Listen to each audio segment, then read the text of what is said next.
Yes, so hello everyone, welcome to LaExcellence Bangalore. So this session focuses on answer writing workshop. Yes, so answer writing workshop, here we are planning to discuss about like how to understand the question in UPSC mains examination, and then we will discuss how to address the question and how to structure the question. You would have heard about generally the structure of the answer consists of three components, right? Yes, what are they? Introduction, body, conclusion. But how to write an ideal introduction, how to write a conclusion in a better manner, those are the things, small things which you need to learn in this examination process. Not the same manner how you do in case of school college examination. Yes, so we'll try to do that. And then coming to organizing the content. Organizing the content means what you have to do is when you write the answers, it has to be presented in an stage by stage and sequential manner. I will tell you how to do that. We have some answer writing, some questions practice also in between. I will discuss about that. And final thing is the Laex value addition material, which for online students, those who are watching on YouTube, will so kindly contact the number which has been given in description. We will circulate the hard copy of this material, soft copy of the material. Yes. Now, before going into this, have you seen the UPSC official notification? Yes, every year. Yes, in the official notification, have you seen what is the requirement of answer writing? Do you know UPSC expects some criteria in your mains answers? Are you aware of this? Yes, like what they have mentioned. Anything you remember? Concise answer. Then others? You have not seen this employment notification while applying before? Yes. You are first time, okay, fine. Others you have not seen? Like employment news, every year they will come up with official notification, right?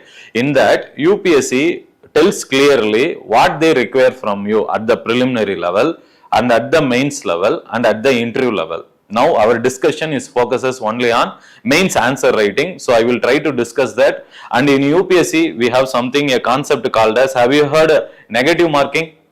Anybody? Yes? Till now, school, college exam, that concept you might not have heard. But in UPSC, especially in mains examination, not in prelims. Prelims, you know very well, 1/3 of the marks which you are doing negative, wrong answers, 1/3 will be detected. Yes, in mains also, we have the concept of negative marking. That is,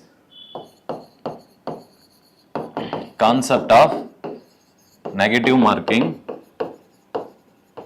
And have you heard something called as scaling?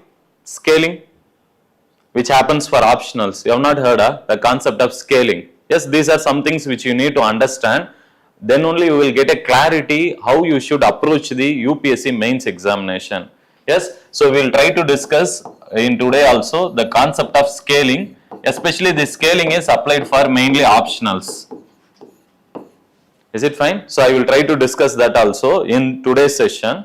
And coming here, you know very well UPSC GS, that is it consists of totally how many papers will be calculated or how many papers will be calculated for putting the merit rank.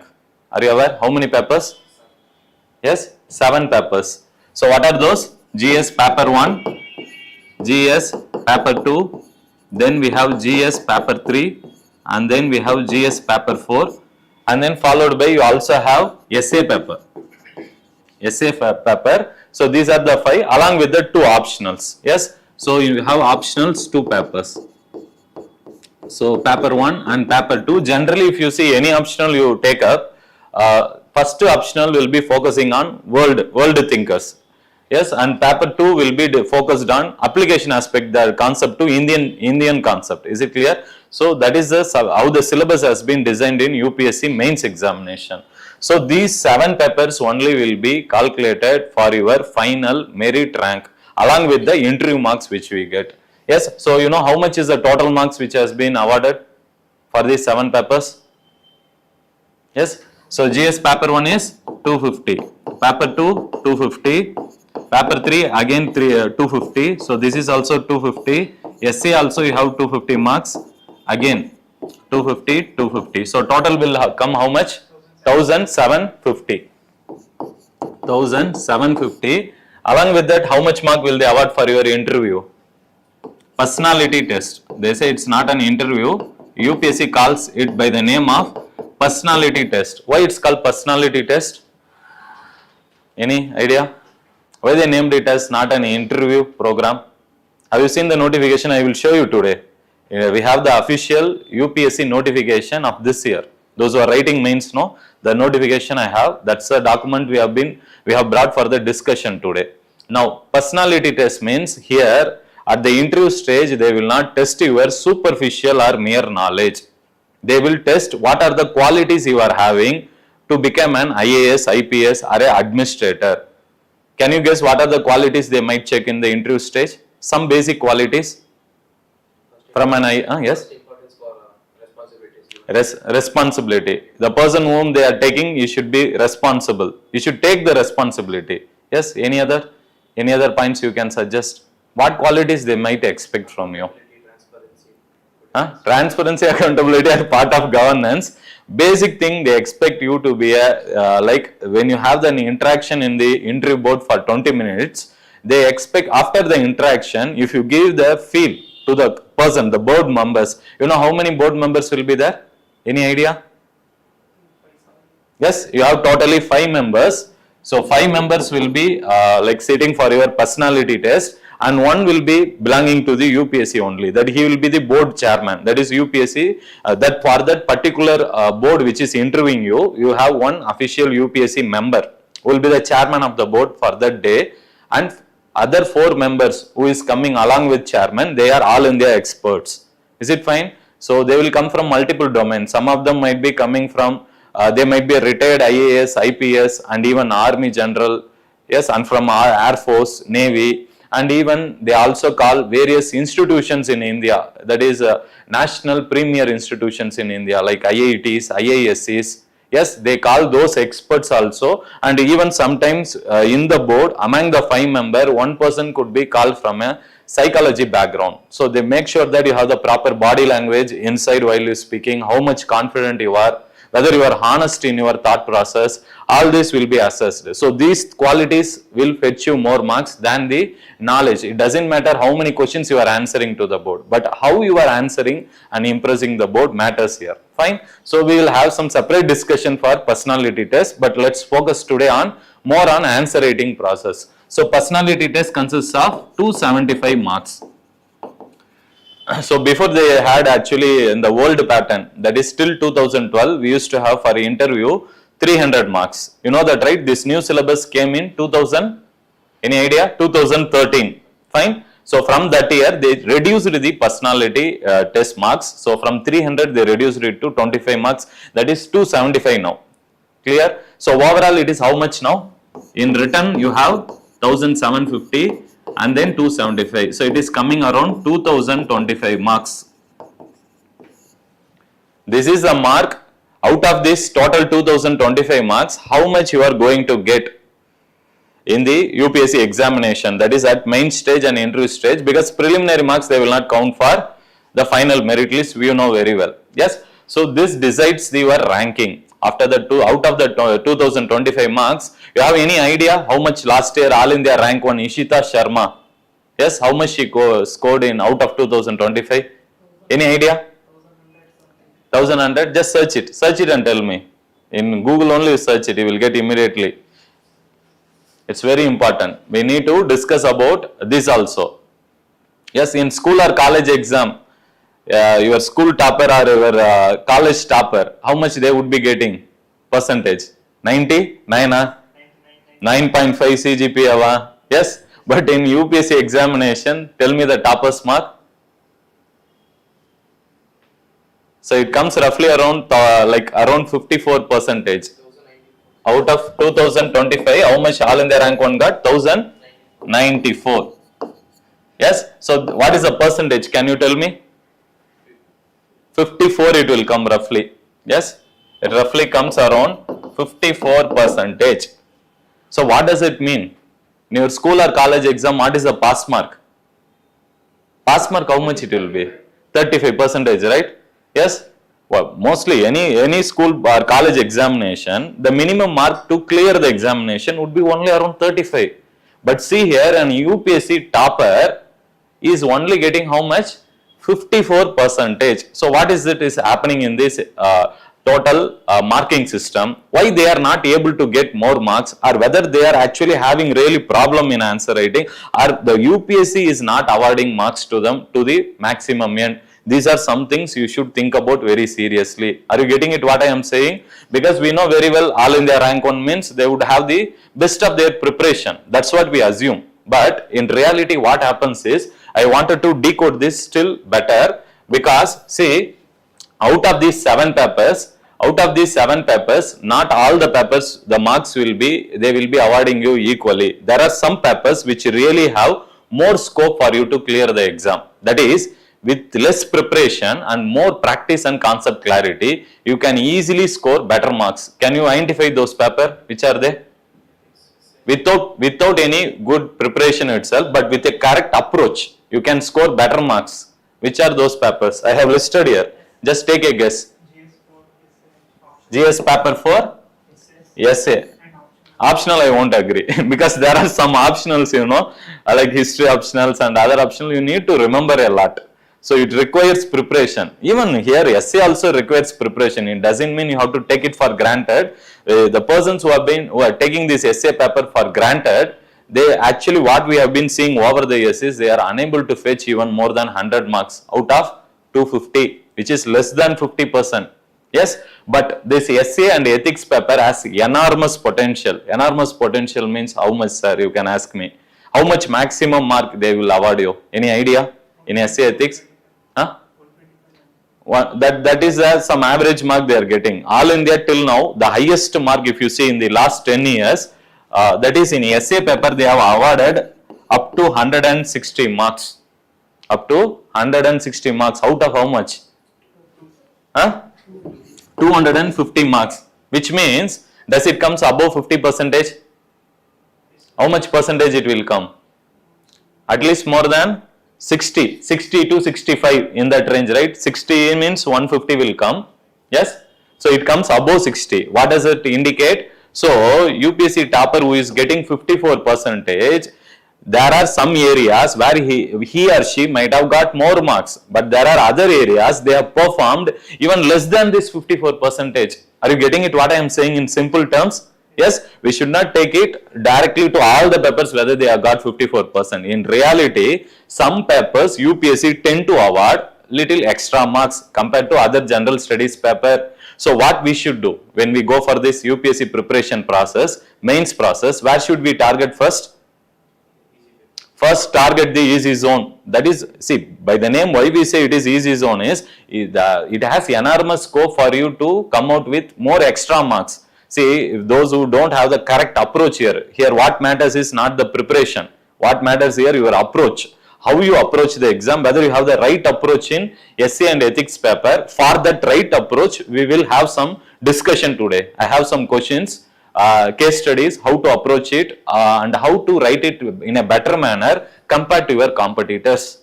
Is it or not? Yes, that is the most important thing in this exam. Now coming here, GS paper 4, how much they will award maximum? In the past, if you see, candidates have got even up to 140 to 150 also. You can target up to that. That means, what is the total number of questions in ethics? Any idea? Ethics have 2 sections, that is section A and section B. So case studies have enormous potential where you can fetch easily above the 50% mark range. That's why ethics is it is better to score more marks in where ethics. It is a zone where you can target very easily, but you should have some concept clarity. It does not mean you start your answers from day one. You should have some idea what do you mean by the value system. What is the basic difference between ethics and morality? You know that? Any idea? Most of you, some of you have completed the preparation, no? What is the basic difference? Knowing the right and bad things about ethics. Ethics is what? Knowing the right and bad things and going according to the situation. And morality is nothing but which you bring out the action. Morality is action. Ethics is inaction. No, sir, knowing what to take an action. What is right or bad, that is ethics. But if you do the action, that is morality. Any others? You would have studied in your school time moral science some subject. Have you studied life science some subject? What is moral value? What is the meaning of that?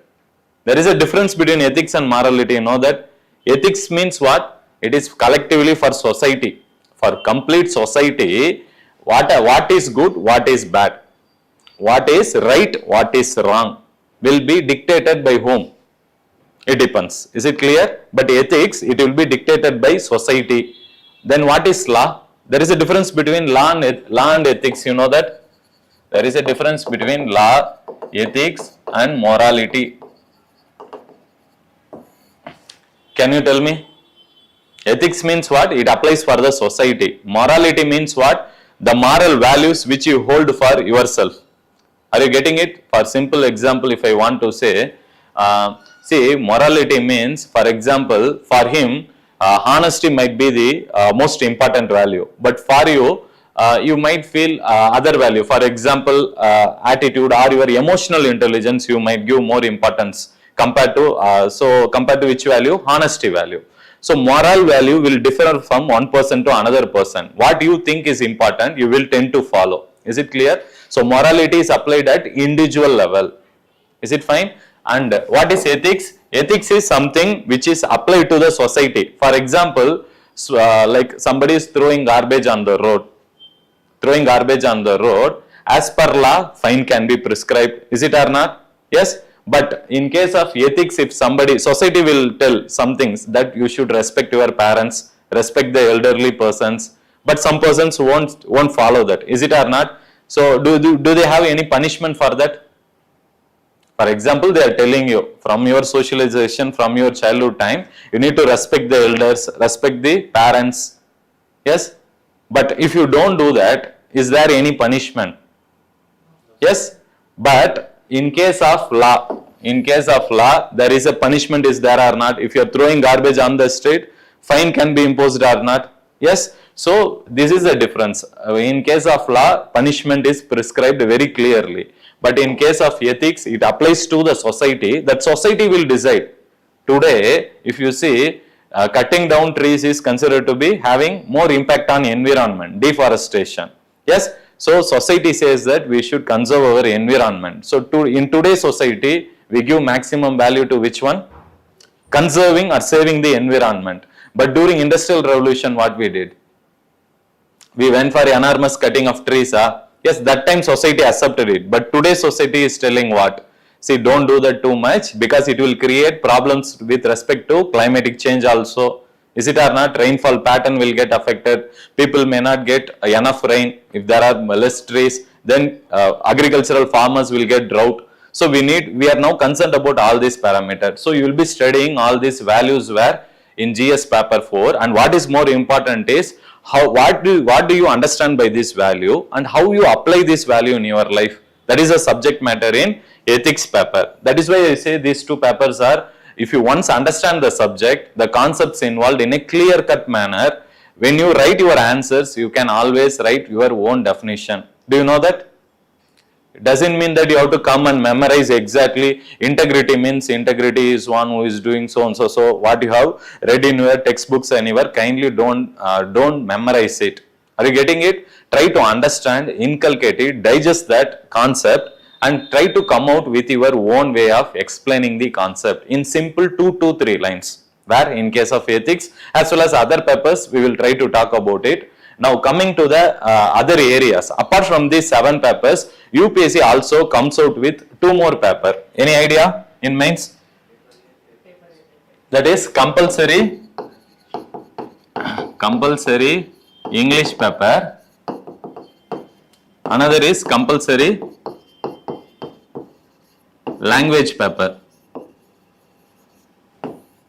Yes.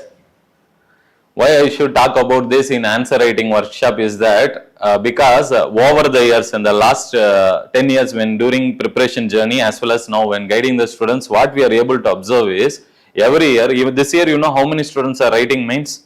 Any idea? 14,000 students. Some roughly around 14,000 students are actually writing mains this year. Yes, out of that, like for the next stage interview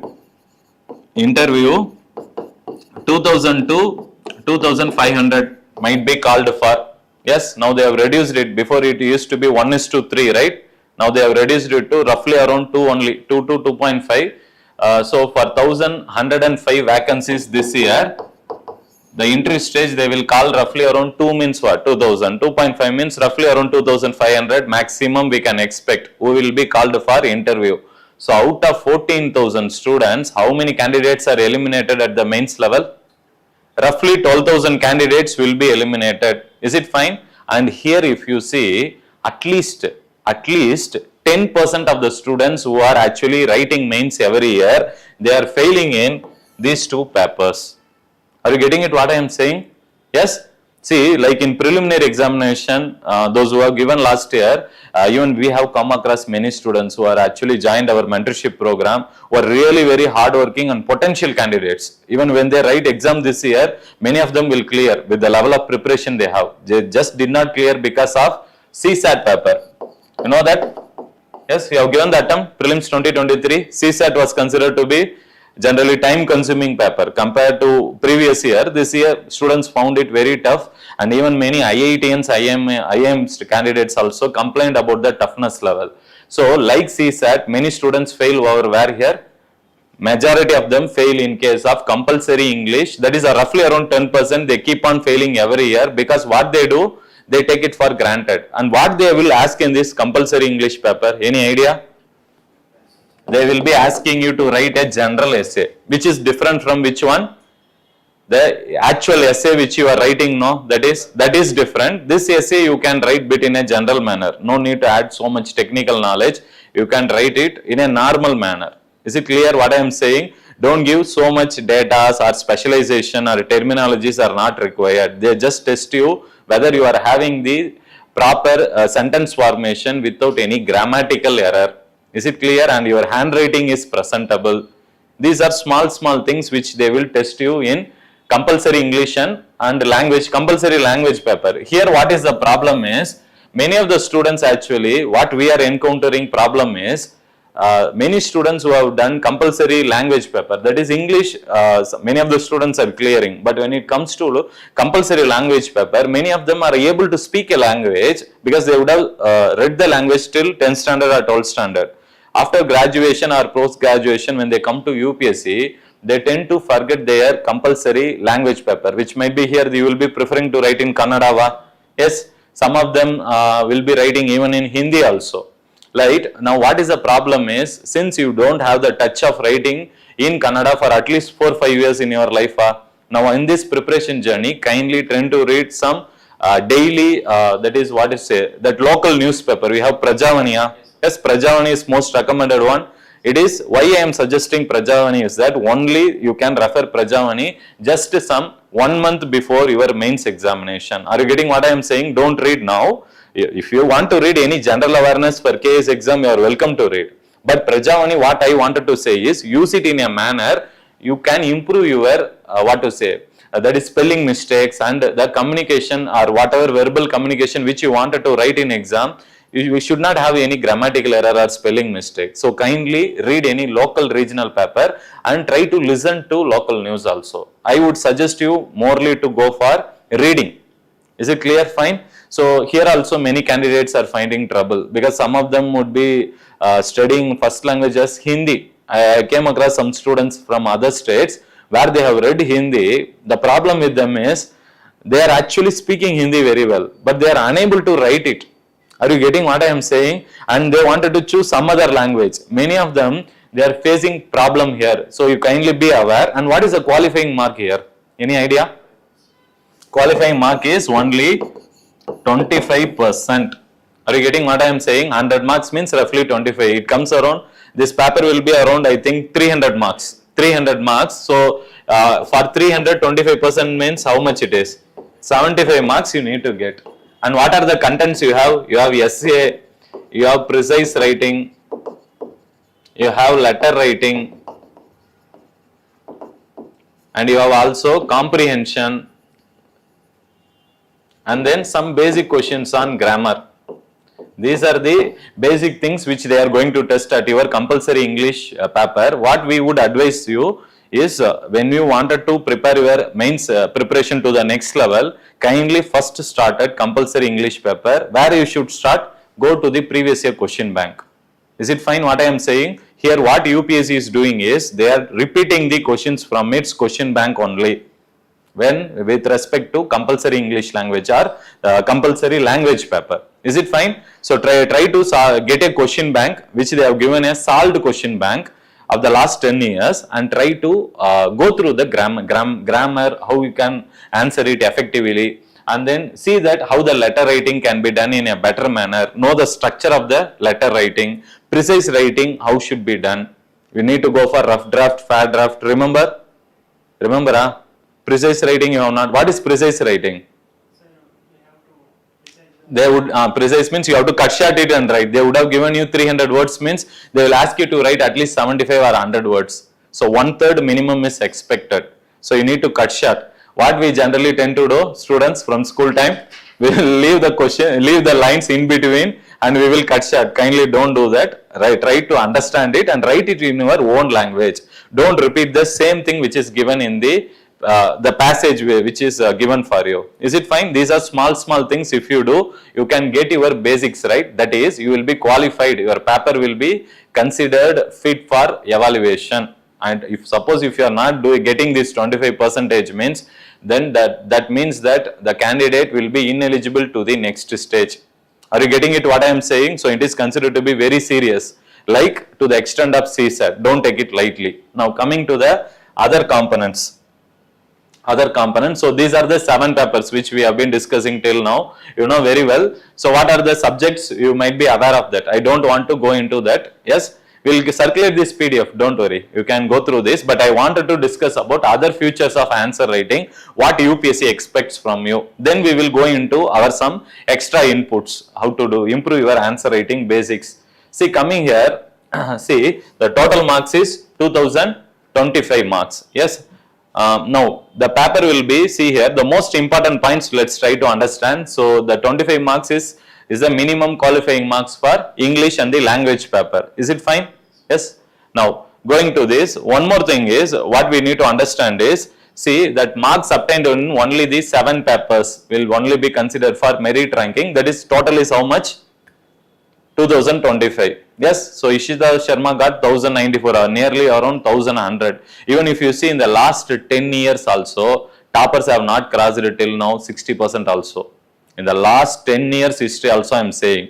That means what? UPSC has a fixed awarding pattern. They tend to award marks strictly. Are you getting it what I am saying? So, how much strict, how much maximum mark you can expect for a 10 marker and 15 marker are the next thing you should understand after this. Fine?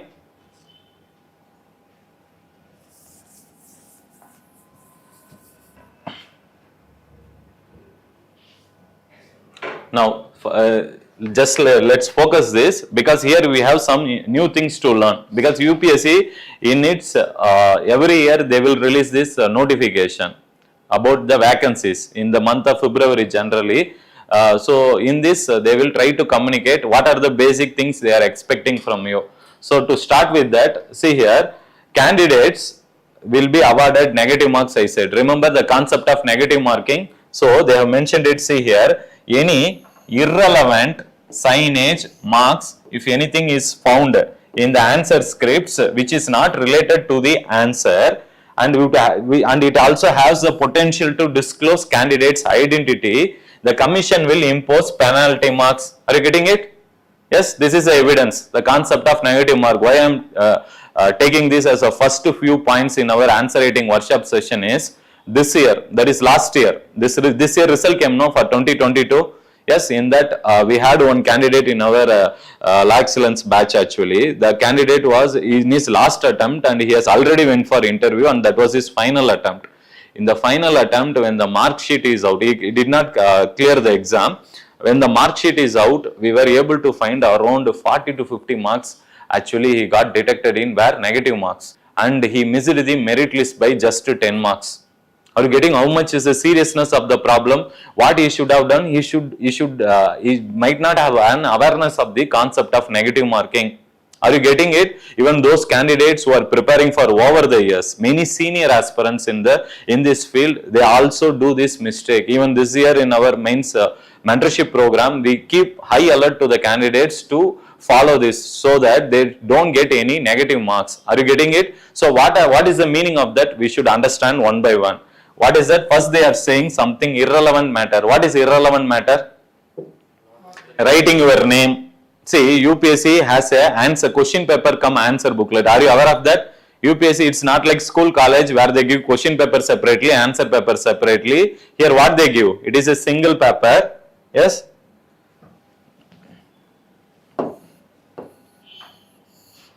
And the margins are already demarcated. Again, the questions will be printed here, and upon that they will also mention, for example, if it is a 10 marker, they would have mentioned the word limit as 150 words. Yes, so this is the second page. Yes, now for a 10 marker they will give 150 words. 15 marker means how many words? 250 words. So 10 marker you are expected to write maximum for 2 pages only. If it is a 15 marker, you are expected to write maximum 3 pages. Why sir? We can't write extra. I will ask for additional statements. It's not like that. The space as a question is printed, and in the third page what will happen? They would have you would have the second question which is already printed. So you cannot go and continue your answer for the first question answer for the second one. Are you getting it? It means what? They are really very much concerned about your space management. Are you getting it? So what you need to do? You need to do proper space management. You need to do proper content management, and you need to do proper time management. Are you getting it what I am saying? So this is very, very important. I have some UPSC toppers copies also who have got the best ranks in India in the last 2-3 years. I have collected their answer copies for today's discussion also. Let me show their answer copies before you, so you get some clarity. What is the requirement of the exam? How these toppers are very unique in their approach, and how you can inculcate that. Are you getting what I am saying? It does not mean you need to copy their strategy. That's what we misunderstand. Everyone is unique here in your own way, and your understanding also is unique. So you should convey to the examiner through your answers that you are an unique individual. You should not try to replicate what others are doing. Are you getting it? You should have your own approach, because in UPSC mains answer writing, the most important criteria among your answers is uniqueness. Kindly write it. Very, very important. This is very important criteria. Yes, I will give some more additional value addition points to how you can maintain your uniqueness in your answer. I will try to give that. Yes. So try to, what do you mean by space management? When I mention here space means you have to write within the limited space.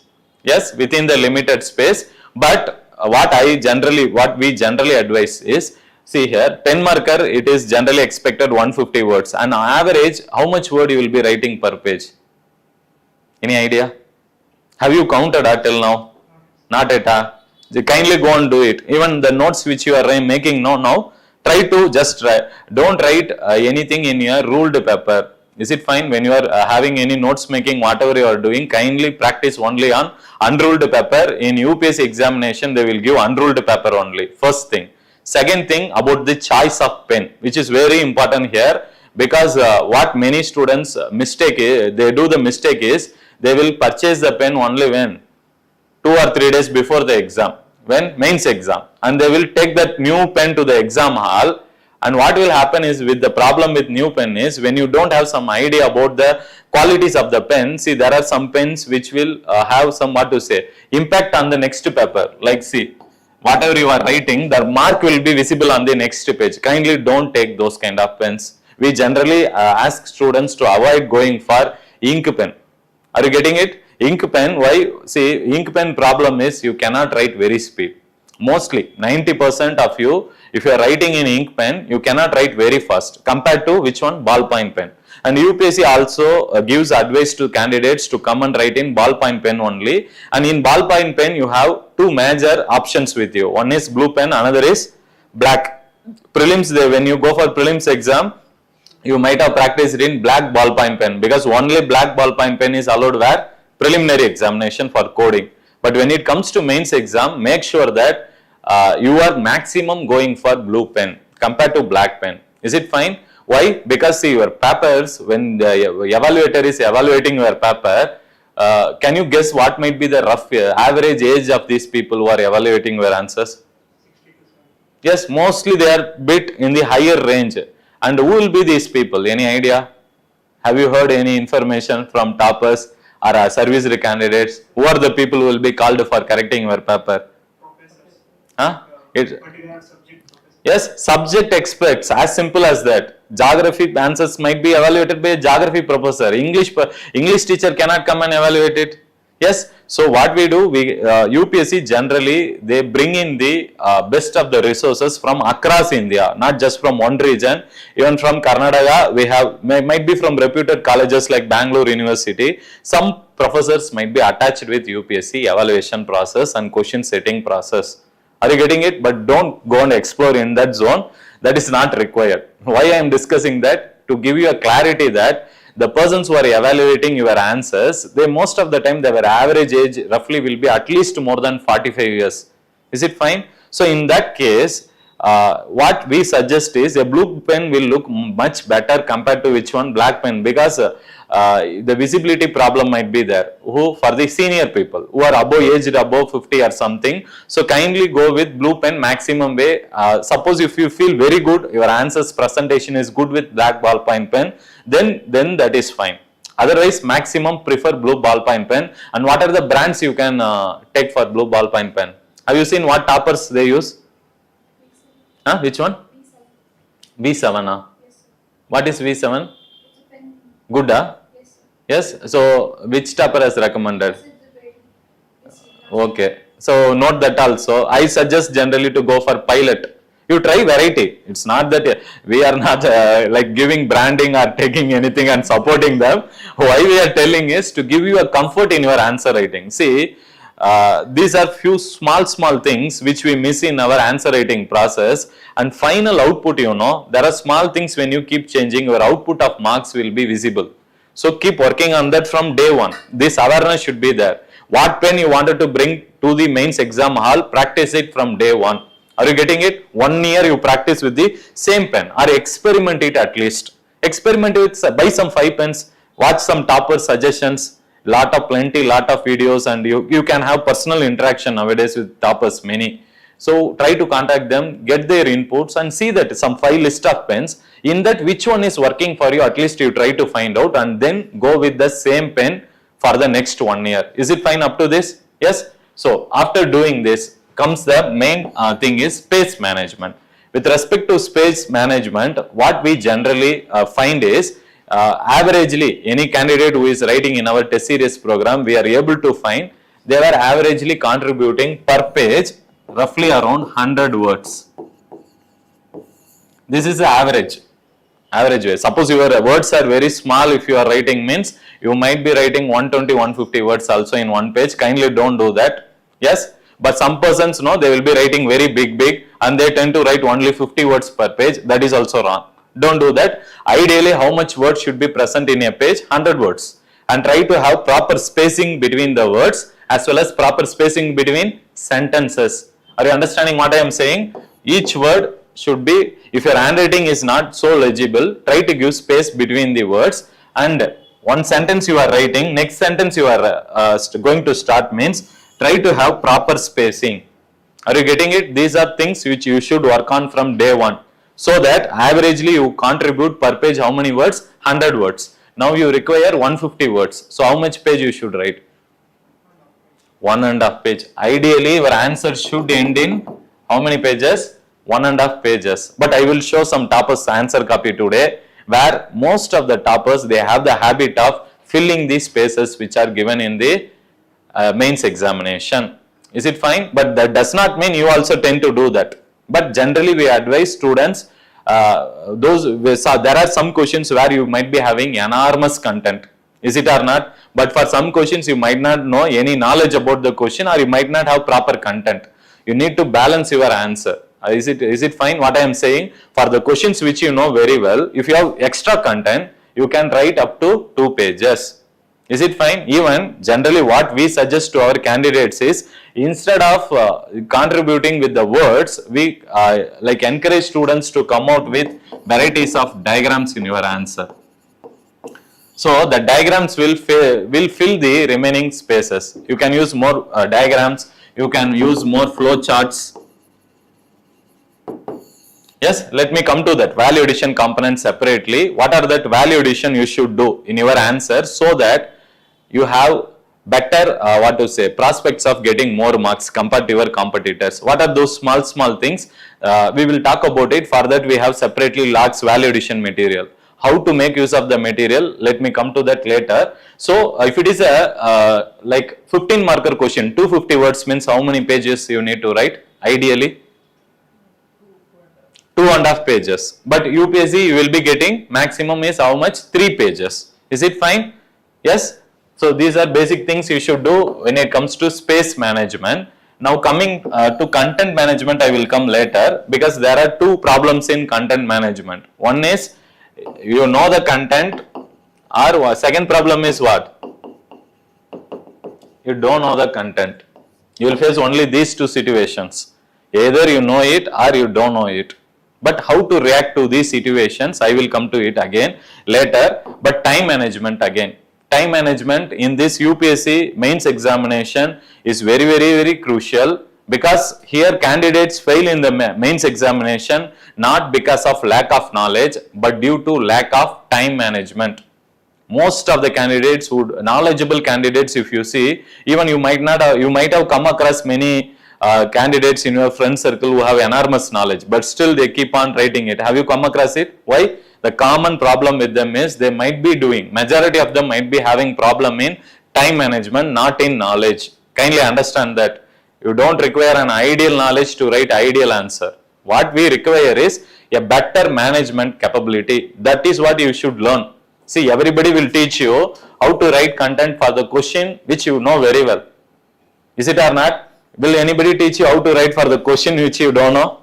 Yes, but we tend to do that. We will give that practice. It is not that you come and write something rubbish or not related to the question, not in that manner.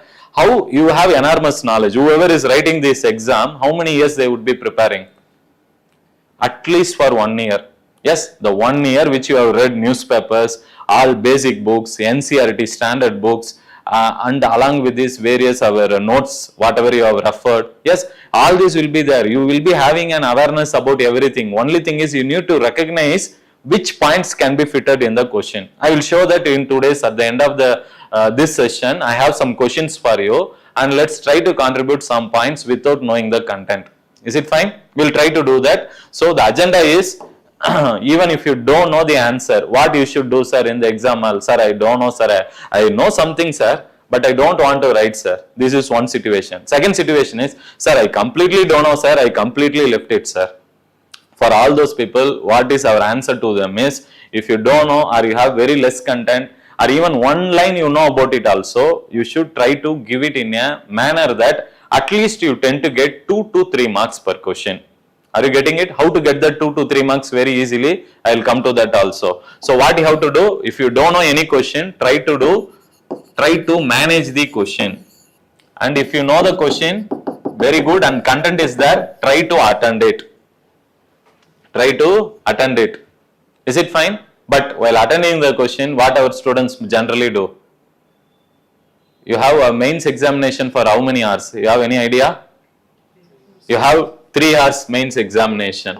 3 hours mains examination for GS paper, it will be 20 questions.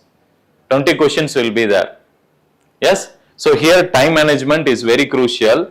So let me talk about that time management also here. So you have 20 questions. In 20 questions we have 2 set of questions. One question carries 10 mark and another set of questions carries 15 mark. Yes, and this is fixed. Pattern is fixed. If you see 10 marker, they are asking 10 questions. So it is coming around how much marks? 100 marks. And 15 marker also they are asking 10 questions. So it comes around how much marks? 150, yeah? So total is 250. Now just tell me one thing, one simple common sense. You have a question paper which carries how many hours? 3 hours, which comes around 180 minutes. Now, you have 20 questions which is printed in your answer paper. Is it fine? There might be situations where you might not know the first question, but you might be knowing the second or third question very well. So what we do, generally we advise candidates to manage the questions properly inside the exam hall. Is it fine? How to do that? See, you cannot allot equal time for 10 marker and 15 marker. So what you should do, you should try to target and complete first the 15 marker in the exam hall. Are you understanding what I am saying? Even though the questions are printed and given in an orderly manner, it does not mean you also write the answers in the orderly manner. Are you getting what I am saying? But you should not miss any questions. But that does not mean you write the 10 marker and spend maximum time and give less time for 15 marker. That is the problem our students are doing. Most of the aspirants are doing. Are you getting it what I am saying? Time management. See, you have 3 hours. In 3 hours, you should give maximum weightage to which questions? 15 marker, because it is carrying more marks. So you should give some extra time here. So try to start your question directly from 15 marker. Are you getting it what I am saying? Then come to the 10 marker. Don't treat all the questions equally, because UPSC itself is not treating all the question equally. It is discriminating some question 10 marker, some question 15 marker. You also have that clarity. If you write 10, 15 marker, you have more chances of getting more marks rather than writing just 10 marker. So yes, with this understanding, we will come to 10 marker question. So 10 marker, what we generally advise is, we ask the students to complete it in maximum of 7 minutes. And 15 marker, a maximum of 9 minutes. And in worst case, it should never cost 10 minutes. Yes. So let's take 15 marker, you are taking 10 minutes ideally per question. So totally how many 15 markers are there? 10. So 10 into 10 minutes is how much? 100 minutes. Yes. And coming to 7 marker, again you have how many minutes? One question is 7 minutes. 10 questions you have. So how many minutes will be total? 10 into 7 is 70 minutes. So total is how much it is coming? How much time you have in exam hall? Sir, why sir? Then 10 minutes more is there, no sir. Still I can write another 2-3 questions. You are asking unnecessarily, make us to write fast and complete it with compromising the quality. Yes, you will have that questions, no? See here, what is the problem in real mains examination hall is, most of the times in these mains examination are conducted in government schools. Are you aware of this? And government schools, if you go into the infrastructure, it is bit what? It is not as sophisticated as compared to a private school. Is it or not? So you need to adapt to the environment. And second, inside the exam hall, you need to sign and fill up various pages also. Is it clear? In that, at least 2 to 3 minutes will be wasted. Is it or not? So, in addition to that, generally what we advise to the students is to give some, like for every question, while reading the question, for reading the question and understanding the question, each question inside exam hall, we ask the students to allot at least 1 to 1.5 minutes. In that 7 minute only, you allot an 1 minute extra. 6 minutes only you are going to write 10 marker. Remaining 1 minute should be given for where? Reading the question. I will come to that. Why reading is very important. I have more things to talk about here. Yes, because many candidates, they actually keep doing the basics wrong. Are you getting what I am saying? If you get the basic awareness correct, your preparation will be very simple. See, UPSC is not actually planning and setting the question paper such that all the 14,000 who are writing this year, they should have tears in their eyes. Do you think that's their intention? Yes, they don't have these kind of criteria in their mind. What they generally come out with is, they wanted to come out with a decent quality and standard of questions, which will decide the best officers which they require. That's their basic requirement. But when we go and give the question or attend the examination, we should understand the question properly. Many of the time students don't understand the question. They come and write what they know. I will come to that later. What are the mistakes they do? So time management, I generally keep telling again, because this is one area where students keep doing the mistakes. Even in our now Shiksha program, we have year-long integrated prelims mains test series which is going on.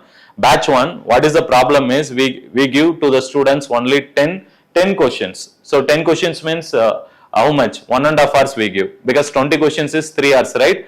10 questions students are writing 1 hour 45 minutes, 2 hours and all. Are you getting it? They are not able to write within the time which is required, but they are very knowledgeable.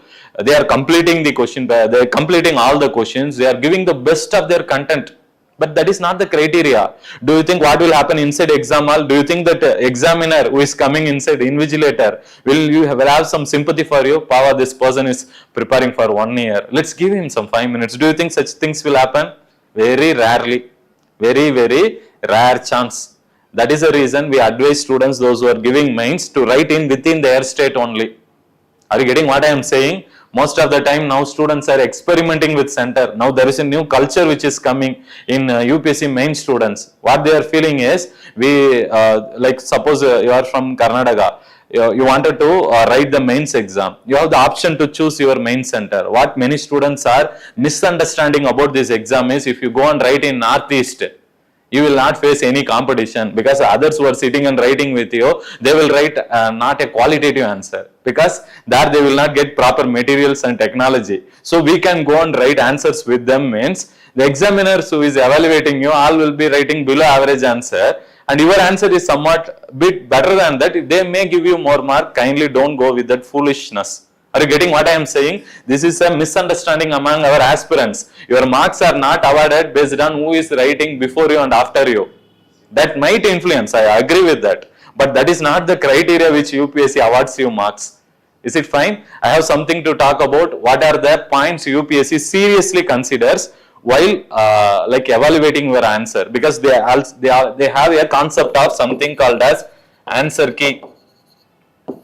Do you know that? Have you heard about it? At least this concept in your 10th standard, 12th standard board exam. For every questions, answers are prepared already. What are the basic mandatory points which you should cover? It's already prepared and sent. It is available with the UPSC.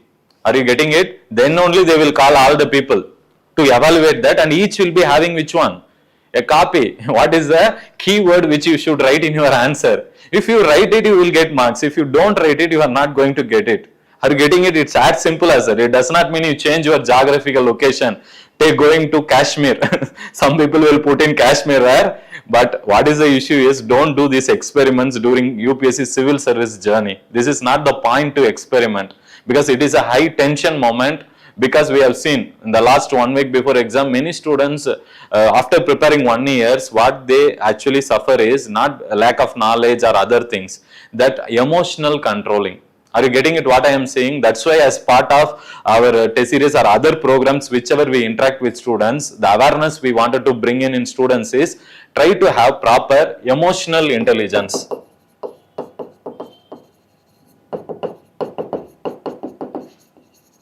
What do you mean by emotional intelligence? Controlling your emotions.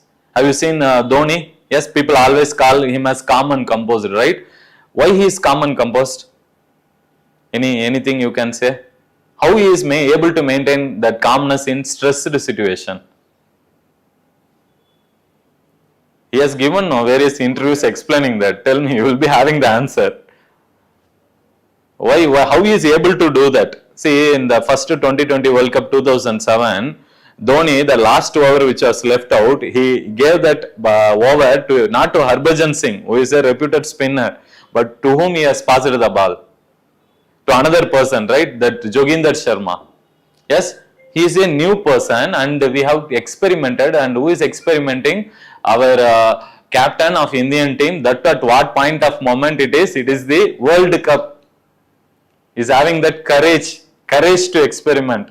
But he will also be bothered about the output. But what he generally says is, he is not bothered about the result. Even he will not think about result. That's what he says. He stays in this situation. Are you getting it? This is something you need to maintain. When you go to the mains exam hall, what you should be concerned? You should be concerned about those 20 questions. Whether we will be able to write how much we know, how much questions should we manage, and whether at what pace you should complete it. Will I be able to follow the time limit which I have on my mind? Whether you have practiced that in such a manner that you are confident about your time management process. These are some things. But if you don't do these things properly, what will happen? Your emotions will be out of control, which is what is happening to at least 1/3 of the candidates who are writing mains every year. They don't have control over which one? Emotions. Emotions in the sense, most of the aspirants, what they do is they tend to overreact. What is overreacting? See, suppose a question is easy. First question is very easy. What will you do? You have read that question just before the one day back. Same current affairs question is coming. What will you do? You'll be happy? Yes? Second question, you don't know. Third question, you don't know. Fourth question, you don't know. Now, fifth question, you know very well. Now, what will happen? For the person who is having extreme emotion, you would have written the first question excellently well.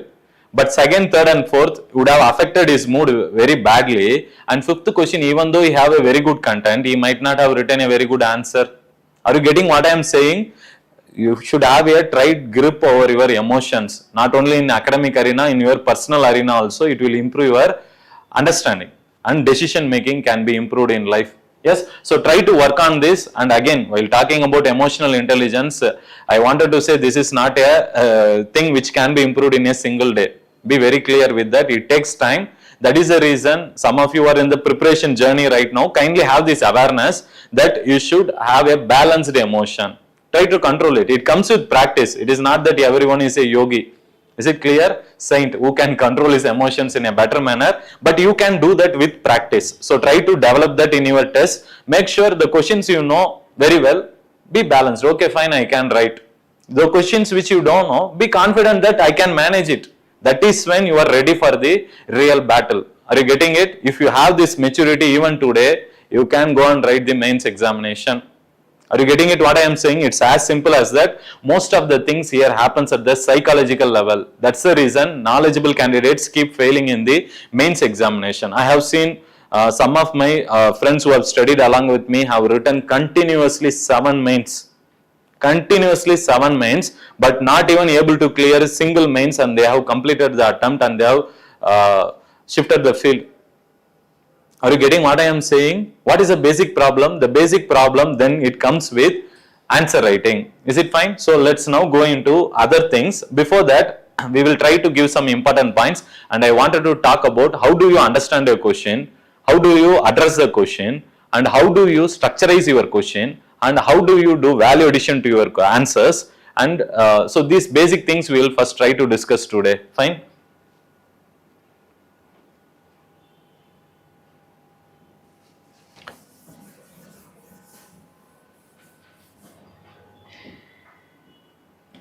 Are you understanding till now what we have discussed? Yes?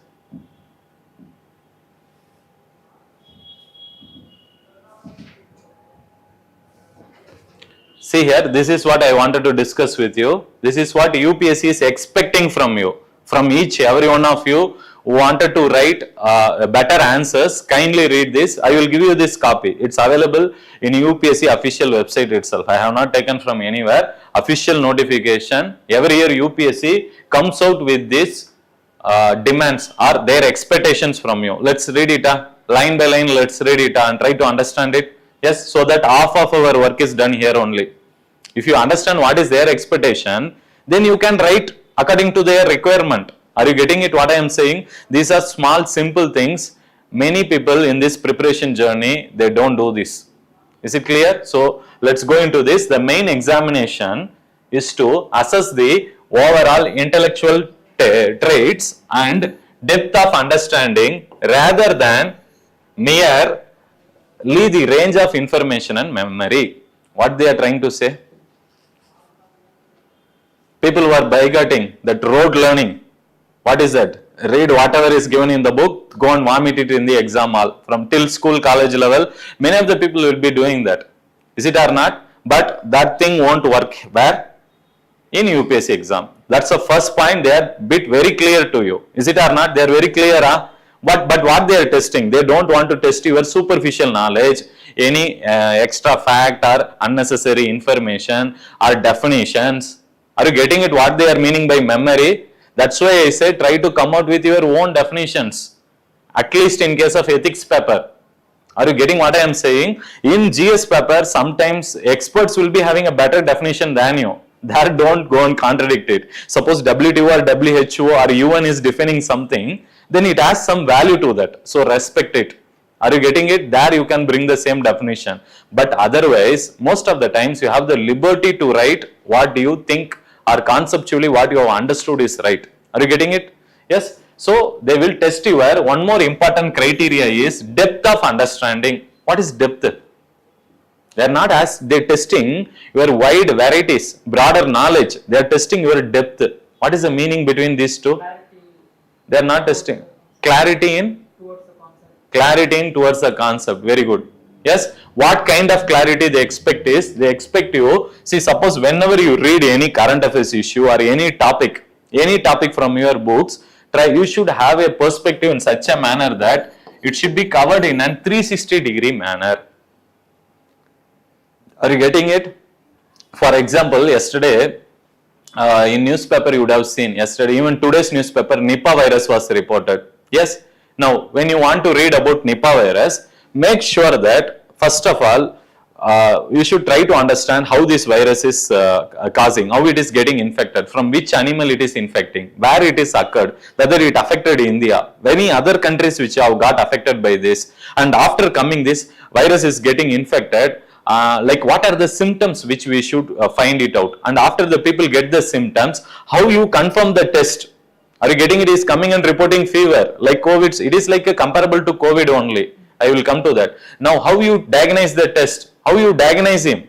That is surely 100% having this particular Nipah virus. So you have to talk about, or you have to study about diagnosing method. Then comes the treatment. What is treatment? Do you have really any vaccines for that? Go and search that and try to understand that. With respect to Nipah virus, the problem is we don't have vaccine like we had for COVID. At least for COVID, we developed the vaccine very fastly. Not only India, with the support of many international countries and organizations. But here Nipah is not having any vaccines in India. And people are dying now. Almost 2 people have died in India. Then what can be the prevention strategy? Are you getting it what I am saying? And what is the difference between Nipah virus and COVID virus? Are you getting it? This is what I mean by 360-degree analysis. If you just read what is given in newspaper, it is the expert's opinion or analysis of that particular view. You should have an opinion in a multi-dimensional perspective. That is when you are preparing really for UPSC examination.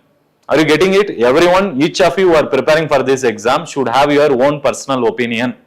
That also you can write. I will tell you how to do that smartly in exam hall in the next component. But try to understand that when you read any particular topic in mains examination, the objective should be not on reading more. Objective should be on understanding and knowing a single content more rather than reading 10 topics. If you read one topic in a better manner, it's more better than reading 10 topics. That's what they mean. They are telling that very clearly to you. They are not actually testing your wide varieties of knowledge. They are testing your depth of knowledge in a particular topic, which they are going to ask you in the 20 questions. Are you getting it? The meaning of this? Now we'll go to the next one. The nature and standard of the question in paper 2 to paper 5. That is what we call as GS paper 1 to paper 4. Because GS paper 1, I think it is an essay paper. It is an essay paper as per UPSC. As per UPSC, in this notification, they have named first paper as essay, second paper as GS1, then GS2, 3, 4. Is it fine? So in these papers, what they are telling, the nature and standard of questions. See, they are also talking about what kind of question they will ask, how the question's nature. It will be such that a well-educated person will be able to answer them without any specialized study. Are you getting it? Are you getting it? What is the meaning of this? A well-educated person means what? Who have some graduation level. What is the requirement to appear in UPSC examination? A minimum is a graduation degree. That is enough. It doesn't mean you need to do PG, PhD. Is it clear? For writing a geography answer, sir, shall I go and do PG course in IGNO? Shall I do in JNU, Delhi University? I come across some students also in the preparation journey. Is it clear? What they actually get deviated from the UPSC examination process is they don't understand the requirement of the exam. They are not actually expecting you to write research paper here. Kindly don't do that mistake in answer writing. They expect you in a manner that you have some idea about varieties of dimensions. That much is enough. Even when you read about Nipah virus, if you read, there is something called ELISA test. ELISA test is used, and even RT-PCR test, which we use for COVID, same method only we use for diagnosing Nipah virus. Yes, again, don't go and study more about ELISA test means what. ELISA, what equipment they use, and how that standards they maintain. That is not your domain knowledge. That is not required, and that is also not required for the syllabus of the examination. And even the requirement of the exam also does not make you to go to that much depth. Although, see, there are two contradictions here. One is, one side they are saying you should have depth, and the depth only they are giving you limitation. Kindly don't do PhD. Depth is graduation level. Are you understanding the basic requirement? If you understand this, you can write your answers better. People who don't understand this, what they will do? They will read Nipah virus from one book, and they will read from newspaper, and they will watch YouTube video, and then they will collect some 100 materials in the market, sit with that, and then sir, Nipah virus, sir, I have read enormously, sir. Now I will publish a research paper, sir. Journal, sir. They will be having such content, but what they are going to ask you a simple question. Is it or not? So you should know this, and kindly don't do research here. Try to have your understanding up to a graduation level. There are some areas they require you to reach up to honors level. I will come to that. The questions will be such that it will test a candidate's general awareness on a varieties of subject. What are the varieties of subjects? We know very well: history, polity, economy, geography, environment, science and tech, ethics. Yes, varieties are there, and which will have a relevance for a career in civil service. Very, very important. What they will try to test you? See here, the questions will be, they are actually talking about the kind of question which you will get in real examination. This gives you hint about what are the topics you should give focus when you read the syllabus more. Are you getting it? Subtly they are saying you. Indirectly they are giving you a hint, even though we have a well-defined syllabus. But in that, there are certain areas from newspapers and static portions we give maximum importance. What are those? Those topics which are having very much relevance for career in IAS, IPS. As an administrator, what do you want actually? They wanted you to have the qualities of the administrator: honesty, integrity, a corruption free, transparent. Are you getting it? Proper accountability, responsibility. You should have all these criteria with you. So to assess that criteria, they will come out with questions, especially where this will be done in case of ethics paper. It is done in GS papers also, but they will test your administrative efficiency very directly in case of ethics paper and essay paper also. But indirectly they will test you in GS papers. Are you getting it what I am saying? Why directly? Because here they will give you real lifetime problem and they will ask you to come out with solution. Is it fine? So some of you might not aware what is ethics, what's our case study. I have some questions for you to discuss about it. They will give you some situation. In that situation you will have options to choose. Which one you will choose? Why you choose? That is what will be tested in ethics. It's a real lifetime situation. Even you would be facing that situation, you would have faced it in your life also. But they will ask you to sit in the position of an administrator and solve the problem. Suppose you wanted to construct a dam. Suppose let's take Narmada Dam. When we constructed Narmada Dam, what is the problem is, one side we need to protect the tribals and environment. On other side, if you construct the dam, it will help agricultural farmers. So government was concerned about whom? Both the sides, but it chosen one side. Which one? To construct a dam where it does not give protection to the vulnerable section, but it gave some alternate options for them to shift to another place where government gave the same land and other livelihood opportunities. Are you getting it what I am saying? So how you solve this crisis? Even tomorrow if you are appointed as an IAS or IPS officer in a district, you might be getting a sudden call. Yes. So let's say I give you an example. Even in the last workshop session I had discussed this case study with my students. I will give you an hypothetical situation. This was actually asked in UPSC interview only. In UPSC interview also you will get some situational questions, and in ethics paper also you will get this case study question which is situational.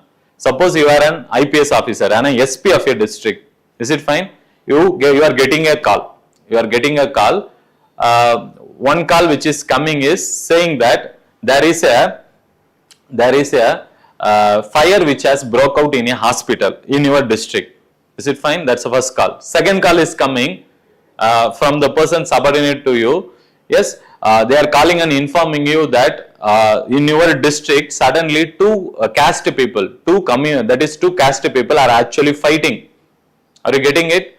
Two groups are actually fighting and it has turned into violent. They are actually attacking each other and police need to take control. They need the fire and shoot order. As an SP of your district, they are actually requesting to you.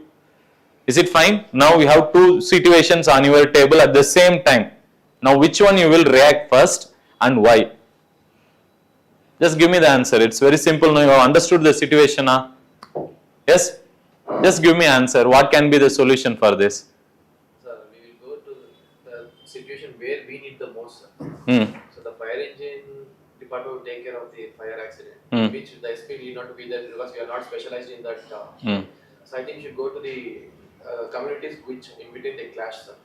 Are you getting it? What answer? Yes, very good, very good. Yes, given very good answer. Are you getting it? This is the requirement because as a SP of the district, fire might broke out in 100 places also. See, if it is any suspicious activity, you need to report to the incident. A normal fire, but what you should be concerned is, since that fire is happened in hospital, you need to give some priority because the patients may get affected. So you make sure that you forward that call or that information to the fire officer who is in that zone. He will take care of that. You don't need to be go to the place and you take the responsibility. Is it clear? But as a police officer, law and order is your first priority. And under law and order, caste problem is a very serious issue. And for that, people are attacking each other as well as the police. That means you should protect your both the people as the police who are working with you, who are part of government. Is it or not? So you need a shoot and sight order from whom? From the IAS officer. So you should get the immediate permission. You should be on ground. You should try to sort the communities. You talk to them. If they don't listen to that, then you should work on bringing any more neutral person who can convince the two groups, and at the last resort go for which one? Shoot and sight. Even there, don't need to go directly for shoot and sight. They can use that, what is that? Smoke thing. So smoke screens are, what is it? Smoke bomb.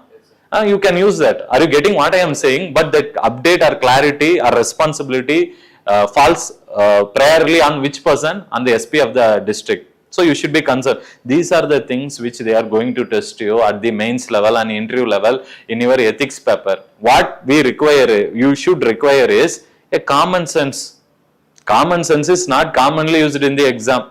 That's what we have been seeing over the years. You should have your common sense which should function inside the exam hall. But what is the problem is, we enter the exam hall with lot of tension. And in that common sense will happen. Yes. It also requires some space, no? You should give some space to your brain to think and act. When you take the stress along with you, if you don't manage your emotions better, that's the reason nobody can be like Dhoni in India. Even we have getting many captaincies. Virat Kohli came, now Rohit Sharma came, Hardik Pandya came. Nobody reached his footsteps only. Are you getting it? Because this is not a simple thing. It's very simple to tell that you control your emotion. But to practice it on the examination hall, really it requires some practice. So kindly do work on that. Now coming here, the questions will test the candidate's basic understanding of all relevant issues. What they will ask? They will only ask on relevant issue. They will not ask something which is irrelevant, which happened in 10 years back. Are you getting what I am saying? They are going to ask you questions which are going to be very much relevant. What is the meaning of relevant? Relevant for a career in civil service, which will be relevant for you. Which topics an IAS or IPS officer should be aware while reading newspaper.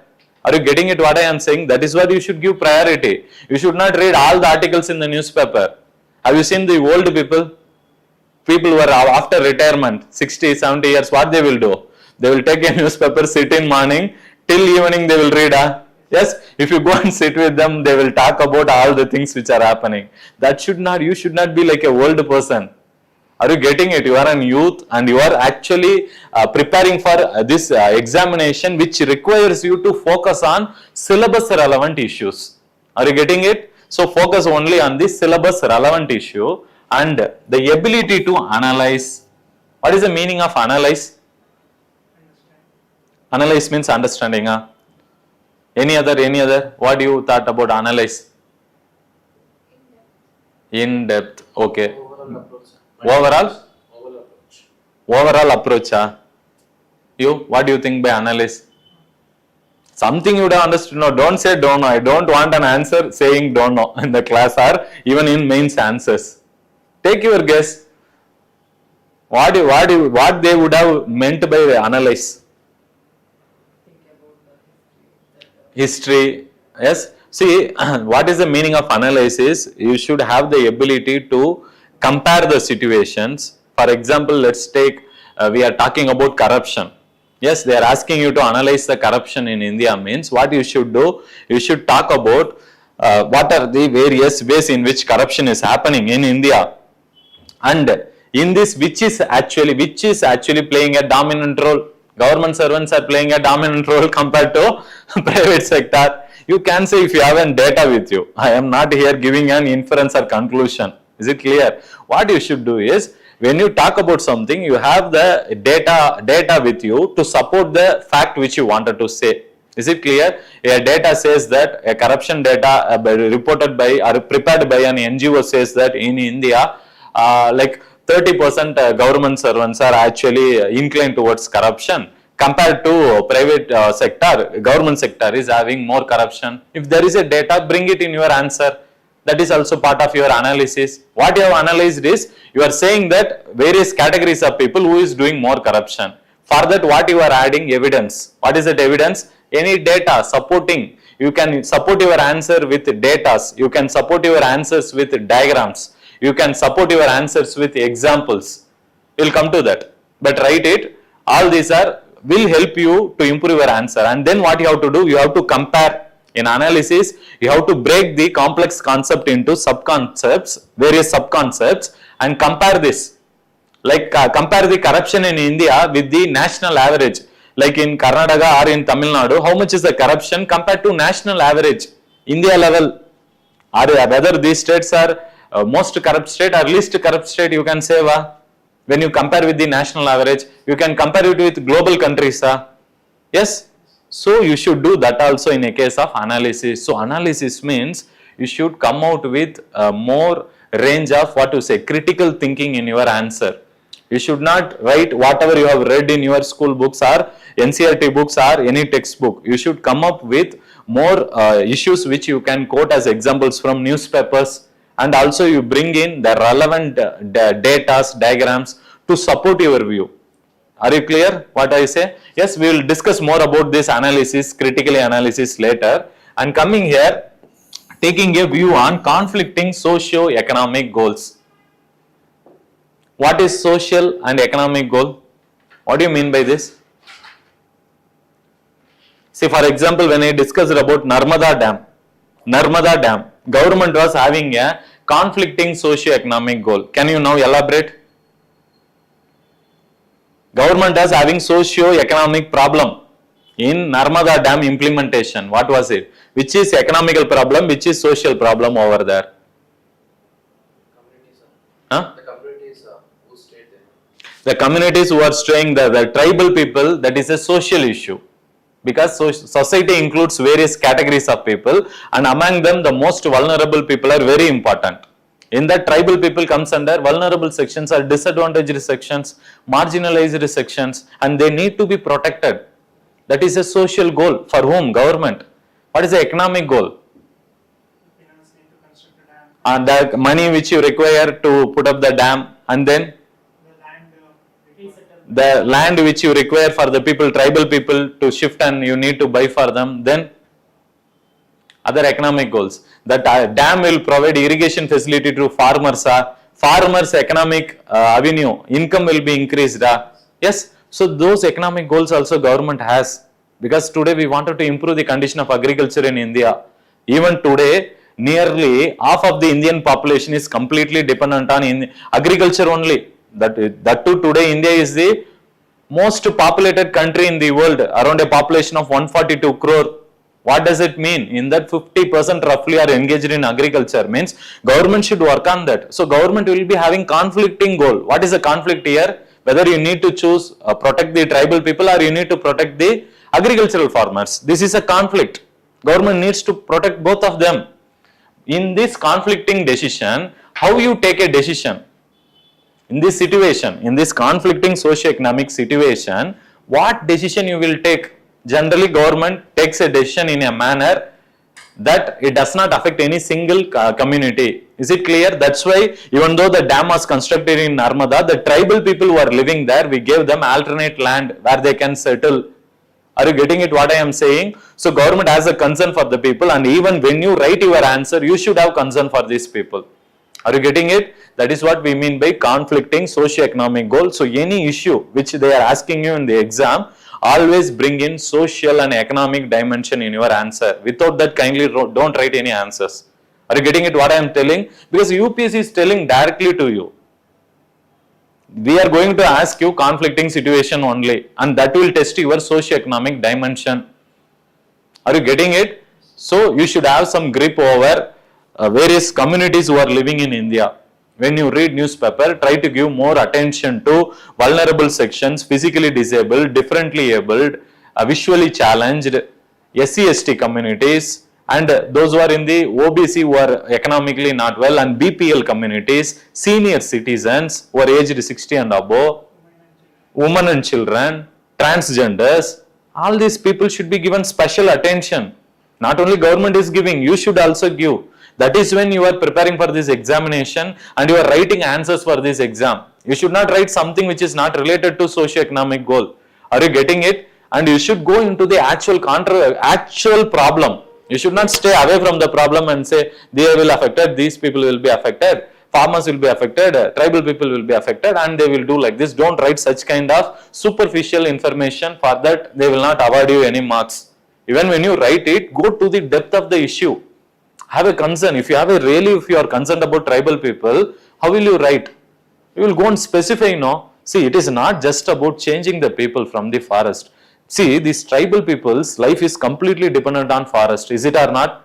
They dependent on them for their livelihood. What are they? They collect fodder, they collect food, they have their habitation. Everything is there only, and they have been living in ages in forest. They are alienated from the normal people. They are living in isolation. You suddenly bring them to a new geographical area. Do you think they will adapt to that? So that concern should be reflected in your answer. You should say it is not just giving the land which solves the problem. The problem is more about tribal empowerment. How you empower this? Either any extra skill you are giving to these people, talk about it. That is where your answers will show your uniqueness and depth compared to your competitors. Are you getting it? Next. Objectives and demands. The candidates must give, write it, very important. This line is very important. Till now we have been discussing about the questions nature, what they expect from you, and what are some important issues which they may ask, and in that what are the things you should address, socio-economic dimension. Apart from that, UPSC expects you to write this, the candidates must, they are very clear, the candidates must give relevant, meaningful and succinct answers. Succinct means what? To the point. Attack the question.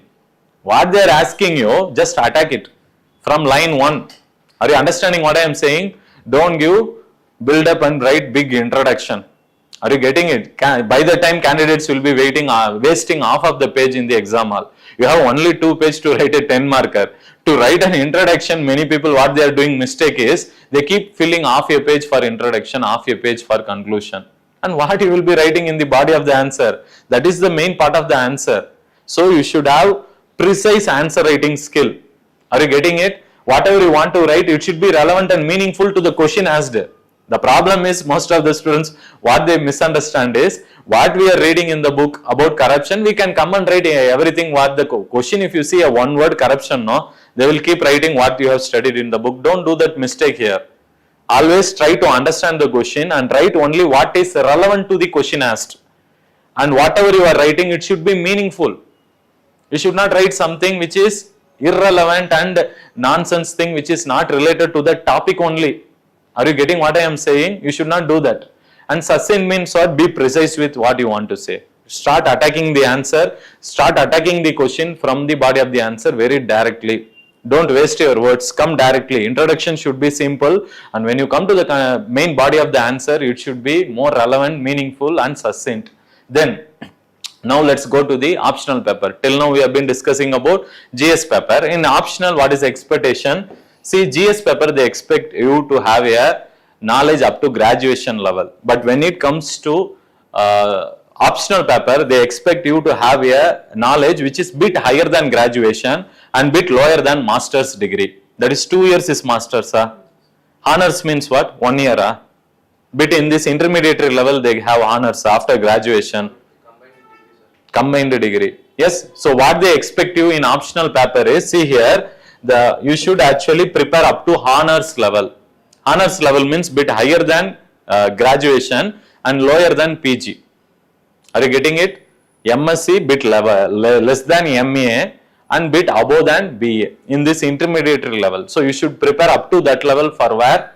Only for optionals. Don't do that much research in where? GS papers. Are you getting it what I am saying? This is the expectation of UPSC from you.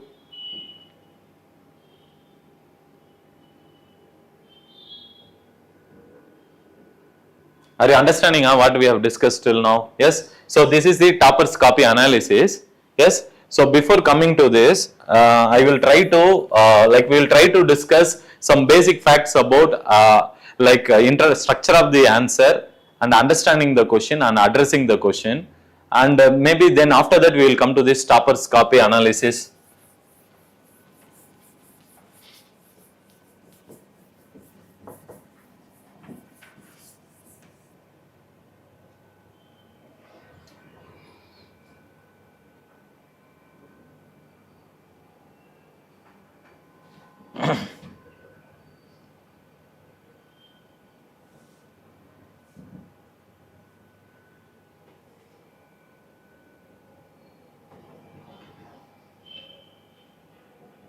Yes, so write it. We will try to now first discuss about some 3 parameters which I wanted to mainly discuss in this answer writing workshop today, which will be very useful for you. First thing, when you want to know about answer writing, what you should first understand is, you should try to understand the question.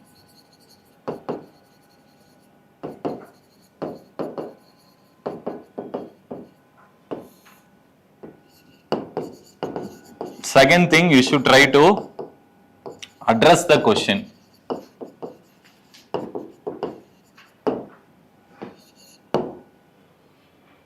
Third thing, you should focus on structuring the answer. So these are 3 main things we will discuss now. Yes. So understanding the question. Yes. Now let me just give you.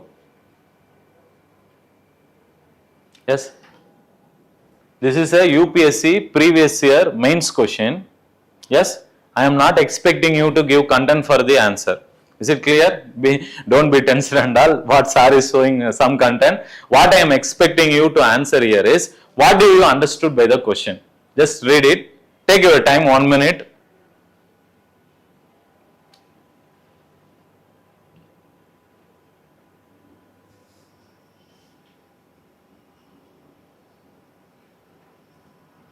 Yes.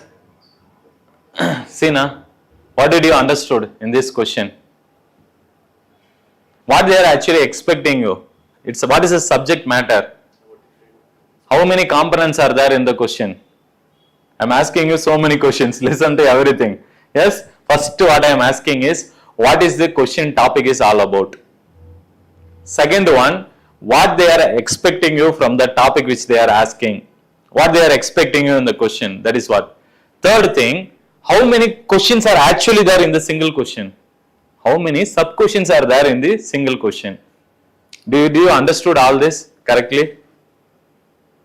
Are you getting what I am saying? What is this question is all about? It's about freedom movement.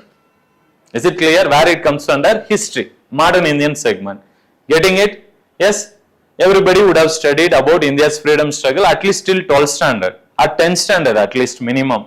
So we have some awareness to write this question. Is it or not? But you might not, if suppose if you are still starting the UPSC preparation, you might not have heard about this moderates. Yes, that might be looking new to you. Just understand, in freedom struggle we have various categories such as moderates, extremists and revolutionary terrorists. Moderates are the people who approached the freedom struggle in a peaceful manner by attending the parliament, legislative assembly and submitting various petitions. Extremist people, they do in a bit extremist way. Their principles are a bit extremist. They don't obey the law and order of the country set by the Britishers. Revolutionary terrorists are a bit to the next level. What they do? People like Bhagat Singh and all, they have thrown bomb on the legislative assembly directly. Yes. So we have these various categories, but what I mean is, in this question, the subject matter is about freedom struggle. And in freedom struggle, whom they are concerned about? Moderates. So this is a question. Question is, topic is about freedom struggle. Subject matter in that is about which one? About moderates. Particularly they wanted you to focus your answer on moderates. Up to this clear? You understood?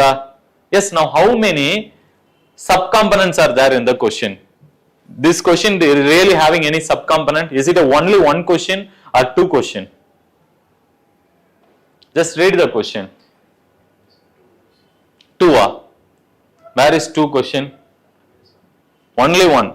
They are just asking you to what extent did the role of moderates prepare a base for wider freedom movement. Followed by this, also suggest some measures, means that is second part. Are you getting it? Followed by this question, if they would have given you some other sentence asking you to criticize it or suggest some remedial measures or suggest any better alternative or expert's opinion, that is second half of the question. But this question is focused on only one thing. It's a one question, only one question is there. They are actually very clear about in the one question also. They are only focused about whom? Moderates. Is it clear? Now coming to the next step in this understanding the question. Now you should focus on what is the demand of the question. The demand of the question is, with respect to moderates, they are asking you to that is comment on what they are doing. They are asking you to comment. So write it. This comment comes under directives. These are the directives which are used in the UPSC examination. UPSC in its questions, it uses various directives. If you want to write, just write it. They use various directives such as evaluate, mention, assess, enumerate, describe, discuss, explain, enumerate. Enumerate I have written already. Yes. Explain, then compare and contrast, illustrate, then analyze, then critically analyze. So like this, various directives are frequently used in your mains question paper. Are you getting it? What we call them? We call them by the word directives. So what you should do in a step-by-step approach while understanding the question, first you should understand what is the subject matter. From which subject this question is coming from? Which component of the syllabus? Are you getting it? First you should have that clarity, because all the questions should not be treated in the same manner. If it is a history question, the answer has to be written differently. Geography answer has to be different. Are you getting it what I am saying? For that purpose, we should identify the subject matter of the question. It's about freedom struggle under modern India. Next comes it, what is the topic here they are focusing on? Under that, they are actually focused on moderates. Next comes the directives. So what is the demand? What is the demand of the question in the directive? They are asking you to comment on it. So comment also, they are asking you to comment on it. Is it clear? So this is directive. See, in the UPSC examination, whenever they use various directives like this, you should write your answers differently for each directive. But what most of the UPSC aspirants I have been observing over the years is, they tend to write what is given in book, what they have understood, whatever you ask sir about moderate, I have my content which is available from NCERT and from my notes. I will write what I know. Don't ask me to write something which I can think in exam hall. Are you getting it? These are the people who don't clear the mains examination. Or even when they clear, they will reach the interview and they will come back because of their lower performance in where? Mains. Are you getting it? So each thing has to be respected and you need to write your answer differently. Are you getting it what I am saying? For example, when they ask you something on comment, what you can do is, you have three options before you. You have three options. You can either support it. What they are saying, you can support that statement. Second, you can take a stand against it. Or you can take a stand in a balanced manner. Sir, here they are asking you one question only, sir. In this question, how I will support, sir? I will take a stand against, sir, balance, sir. You might be having questions, is it or not? But to write the answer, you require a stand. Let me now come to the question now. One more key word is there in the question. See, after listening the directives, focus on, see, one more thing is, this is also another directive or keyword in the question. This is a keyword in the question. Is it clear? What they are asking in this keyword is, to what extent did the role of moderates prepare a base for wider freedom movement? Are you getting it? How moderate people are pull larger crowd along with them. To what extent they were able to do? They are not asking you how they did. They are asking you to what extent. What can be the answer for this? I am not worried about content. What most of the people will do, you know, they will start writing about which one? Surendranath Banerjee, Gopala Krishna Gokule. Yes, they will write all their names. He prepared this movement. He did this. He did this. People came. This is what they will do, because that's what will be given in NCERTs or any standard textbook. Reading unlimited sources will not make anyone to get maximum marks in UPSC exam. What you should do is, you should have the ability to understand the question in right sense. If you miss that, UPSC will just like that, it will strike the answer and it will award 0 marks also sometimes. Are you getting it? Somebody who don't address the question and they write something which is irrelevant, UPSC sometimes won't award marks also for them. So you need to understand the question in a right sense. So you need to focus on what is the subject matter of the question, followed by what is the directive used in the question and what is the keyword used in the question. Here, what is the keyword? To what extent? So what can be your answer for this?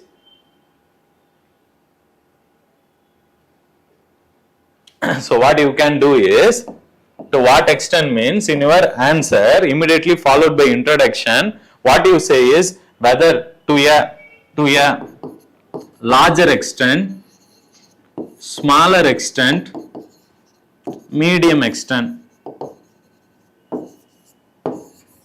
You can give a, are you getting a, you need to take a stand. For what stand you have to take? Because they are asking you to what extent the role of moderates were able to that increase the base for wider freedom movement. So you need to answer this. They are asking you one question. They are asking you with question mark. You need to answer that or not. First you need to answer that before starting it. Write an introduction followed by you need to discuss the mains, that is the main body of the answer, in that how you need to start. Either you start your answer with your opinion, or at the end of the, before writing conclusion, try to give this inference.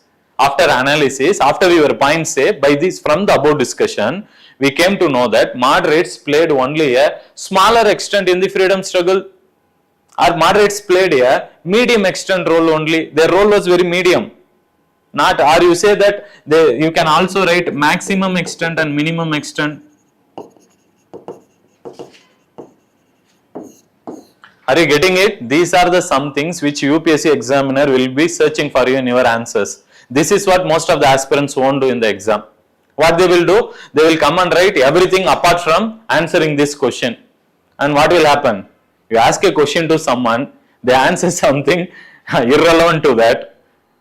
How will you feel? You feel happy for them? Yes? Same manner, that sense of anger or a kind of what to say irritation, if you create to the examiner who is evaluating your answer, what opinion he will have on your answer? Good opinion, huh? Say, next question, even if you write a very extraordinary answer also, the examiner will have an opinion that this person is not having basic common sense to understand the question. So after that, even though you are eligible to get 6 or 7 marks for a 10 marker question, they will award only 5 marks because of the pessimistic attitude which you have spread through your question, your approach. Are you getting it? This is something we need to learn from day one when you start your UPSC preparation journey. Even when you are in the mid of the preparation, kindly try to have a reorientation in your preparation. Is it clear? These are some things nobody teaches you, comes and teaches you. But we keep doing the mistake over the years when it comes to answer writing. That is nobody actually, majority of them, not nobody, I would say majority of them, they actually don't address the question. First component is understanding the question. Addressing the question is what I mean by writing relevant points. That is larger, smaller extent or maximum, minimum extent. Are you getting it? Have you understood? Shall I give one more topic? All are UPSC previous year questions only. See, for these directives, we will have a separate session. What is the difference between these various directives? Because even this session, it extended the time limit. I cannot continue it because we have some other classes also. We will try to discuss what is the main theme of this today's workshop. We will try to do that, and we will try to arrange another separate session where we will discuss about the various directives. Yes? Have you understood what do I mean by understanding the question and addressing the question? Understanding the question is one different thing. Addressing the question is second thing.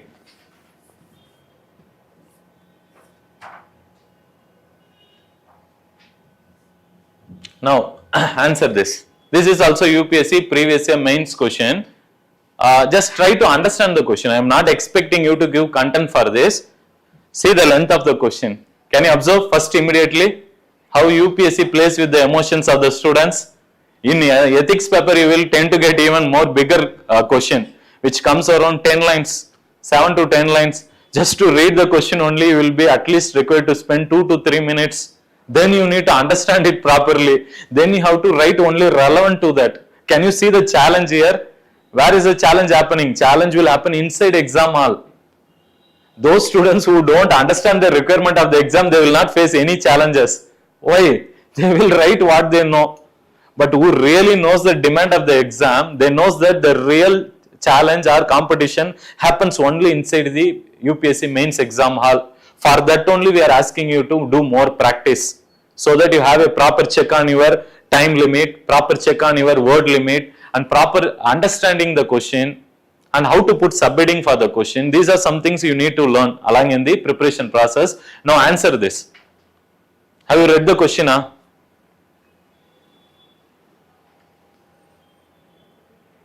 So what they are asking, Taxila University was one of the oldest universities of the world, with which were associated a number of renowned learned personalities of different disciplines.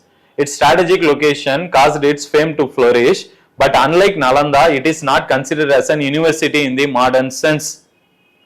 Yes, discuss. Now I will ask you 2-3 questions. First, what is the subject matter? Or what is the topic this question is about? Huh? History, art and culture, or ancient India. Is it clear? Can you locate it? At least that one. Second one, now coming to the second step. What is the subject matter in that? What is the subject matter they are concerned about? They are concerned about 2 things. One is on which university? Taxila University. Second one they are concerned about is Nalanda University. That's the subject matter. Yes? Now comes the third one. What is the directive used in the question?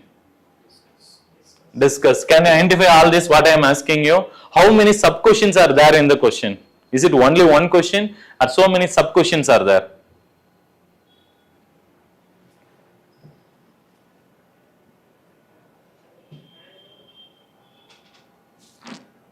Can you identify 2 sentences here at least? 2 sentences? 2 sentences here, one full stop is coming. Till then they are discussing about one thing. Till then they are discussing about one thing. In the second component you see they are discussing about another thing. What are they? The first component, what they are concerned about? They are concerned about it is one of the oldest universities. It was associated with number of renowned personalities. Yes.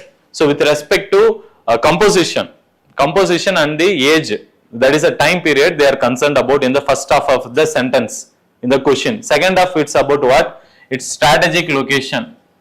Is it clear? In first one they are concerned about its age, that is a time period, it's a old university, and second it has good composition of various people. But later they are discussing also about its strategic thing. So you need to have two subheadings in your answer. How many sub questions are there in the question? Your body of the answer should have those subheadings. Are you getting what I am saying? So the first subheading in your answer, in the body of the answer, should be on which one? First component, and second component should be this second subheading. Are you getting what I am saying? Yes, body of the answer will have various subheadings. In that, how you choose the subheading? The first part of the subheading, you put that Taxila University, one of the, that is, it is associated with number of renowned personalities. Just put it as subheading and try to contribute some. It is a 12.5 marks question. That means what? Try to write at least 10 points. Yes, we always advise students who are writing 10 marker, you should write ideally 7 to 10 points. If you are writing 15 marker, try to write 12 to 15 points. Is it fine? Why? Because if you contribute more points in the body of the answer, chances of you getting more marks is more. Always write your answers in a point-wise format. Avoid going with big paragraphs. Are you understanding? I will come to the next component, that is structuring the answer. Are you able to understand now how to put subheading? Have you understood? First, what we learned, how to understand the question. Second, how to address the question. Now let's talk about structuring the question. Kindly write it. So these two things are, you have a good understanding, right? You have understood clearly. Any doubts here? How to find the address in the question? Like the last question, you told that two components are there. Like how to find some of the questions. Other questions. See, addressing the question means you should address the content in correctly. Well, how you should not miss the content? Put the same question as a subheading. So when you read the subheading, you will write only what is relevant to that subheading. You will not write something deviating from the question. So what you should be focused here in the first subheading, you should be focused on, see, this is a 12 marker. See, you can write for the first point, that is here up to this first component, you can write some 5 to 6 points. Second component, you can write 5 to 6 points.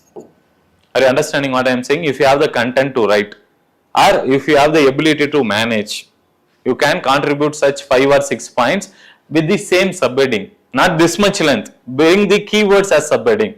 Are you getting it what I am saying? Now coming to the addressing the question, one more important component is discuss.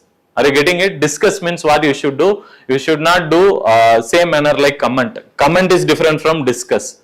Is it clear what I am saying? While writing discuss, you should try to write your answers. Normally we will have 3 things in your answer: introduction, body, conclusion. Yes. So before conclusion, you should write a way forward. This is required for discussion questions. Are you understanding what I am saying? Yes. Now let's talk about this structuring answer. You will get more clarity. Structuring the answer, an answer generally contains 3 components. First is introduction. Second one, body of the answer, and then third one is the conclusion. This should be present in all your GS paper 4 1 to 4, as well as in your essay, as well as in your optional. And how this has to be presented, I will come to that next. Just write it. Your answer should have 3 components: introduction, body, conclusion. Yes. And how to write introduction? How to write introduction? Introduction should ideally be written in 2 to 3 lines. But in any case, don't write more than 4 lines. That is the upper limit. Keep that as an upper limit, because your introduction will averagely carry, suppose if it is a 10 marker or 15 marker, your introduction will generally carry 1 mark. For that 1 mark, why you want to write? Waste your words, efficiency. Be very precise. What is the requirement? Address it in your introduction. Yes? And then coming to conclusion. Again, conclusion should also be written ideally in 2 to 3 lines. It should not cross how many lines? 4 lines. Yes? Then coming to the main body of the answer. I will discuss. First write this, then I will discuss, because that is the most important component which is going to fetch you mark. Your introduction and conclusion will carry, if it is a 10 marker, 2 marks only. Are you getting it what I am saying? And what will you generally write in introduction? Any idea?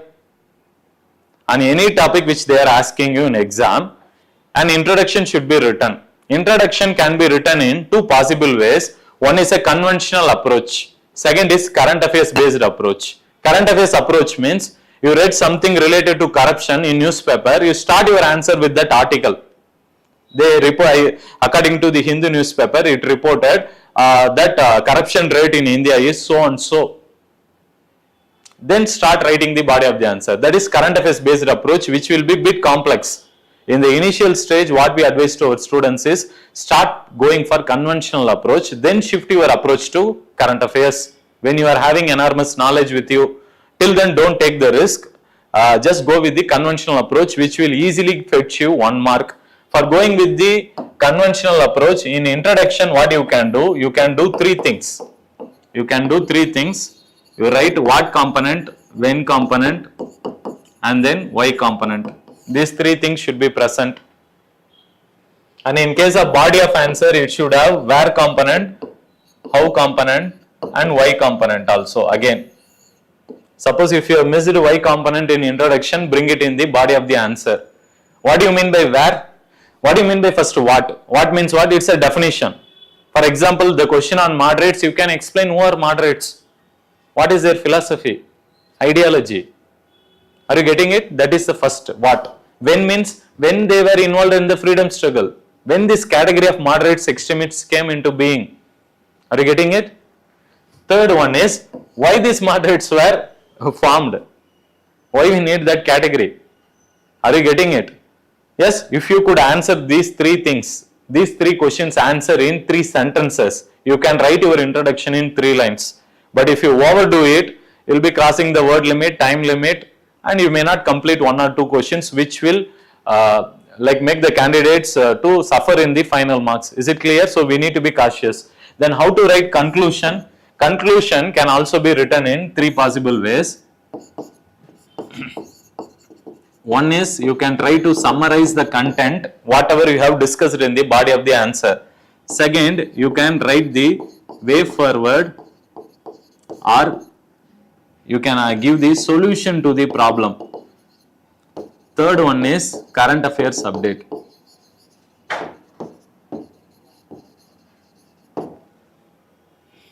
Is it fine up to this? Yes. So introduction, you have 3 things to do to get that 1 mark. Your target should be on getting that 1 mark, as simple as that. And remaining 1 mark you will again get it just if you include one current affairs related to that topic and try to summarize what thus from the above discussion we came to know moderates played a maximum role in enlarging the people's awareness about freedom struggle.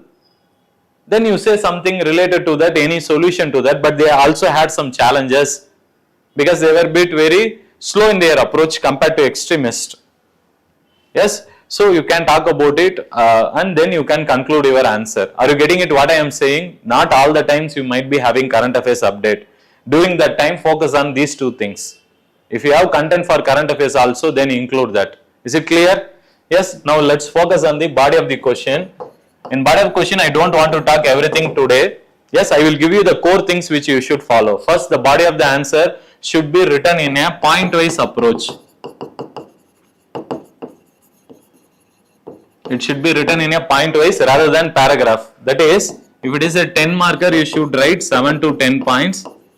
And if it is a 15 marker, you should write 12 to 15 points.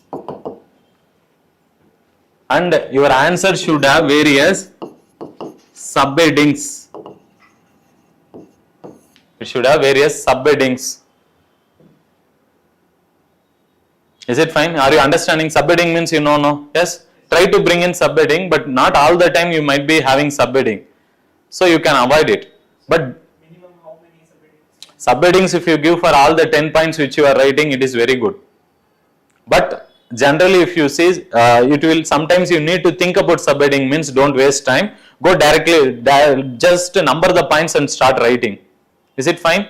Now I will show you the topper's answer copy to give evidence to that what we are discussing.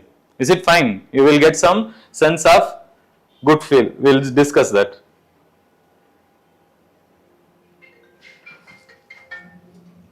Sir, I heard subheadings are not preferred. No, we'll show topper's copy. Everybody have different opinions and myths about answer writing. We generally suggest you, that's the reason we come out with topper's copy analysis. There is a usefulness in subheading. See, subheading itself will not give you mark. But why we ask you to give subheading is, the subheading will make the examiners, evaluators work very easy. Suppose if you are giving the subheading, they will not be reading each and every line what you are writing. They will know from your subheading whether you are writing to the question or you are writing irrelevant to the question. Are you getting it? So you are actually enhancing the like your value in the answer writing.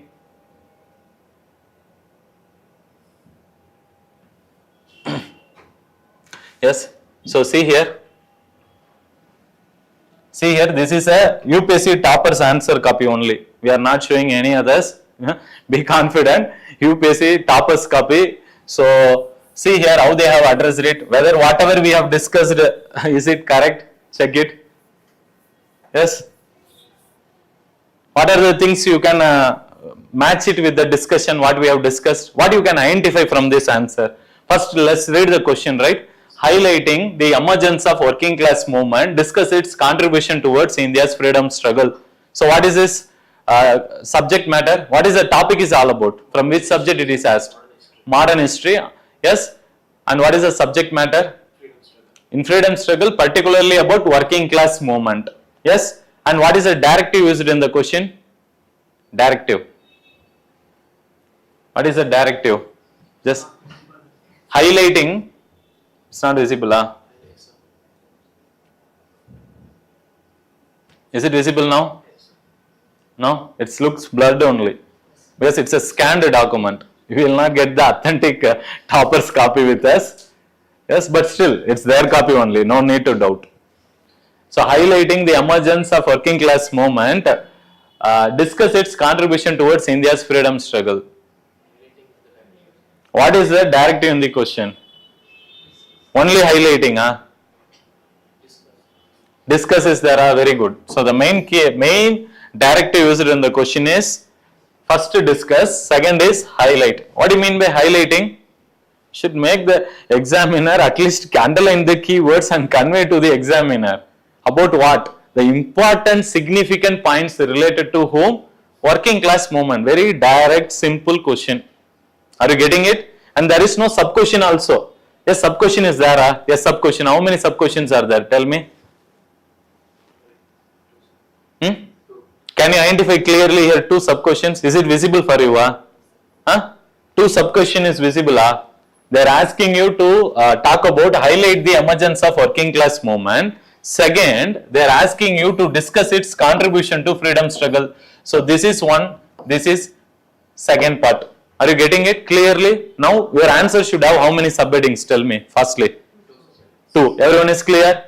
Yes. And what are the subheading? One is about emergence of working class movement. Second one is about contribution towards India's freedom struggle. Is it clear up to this? Yes. Now let's see here what this topper has done.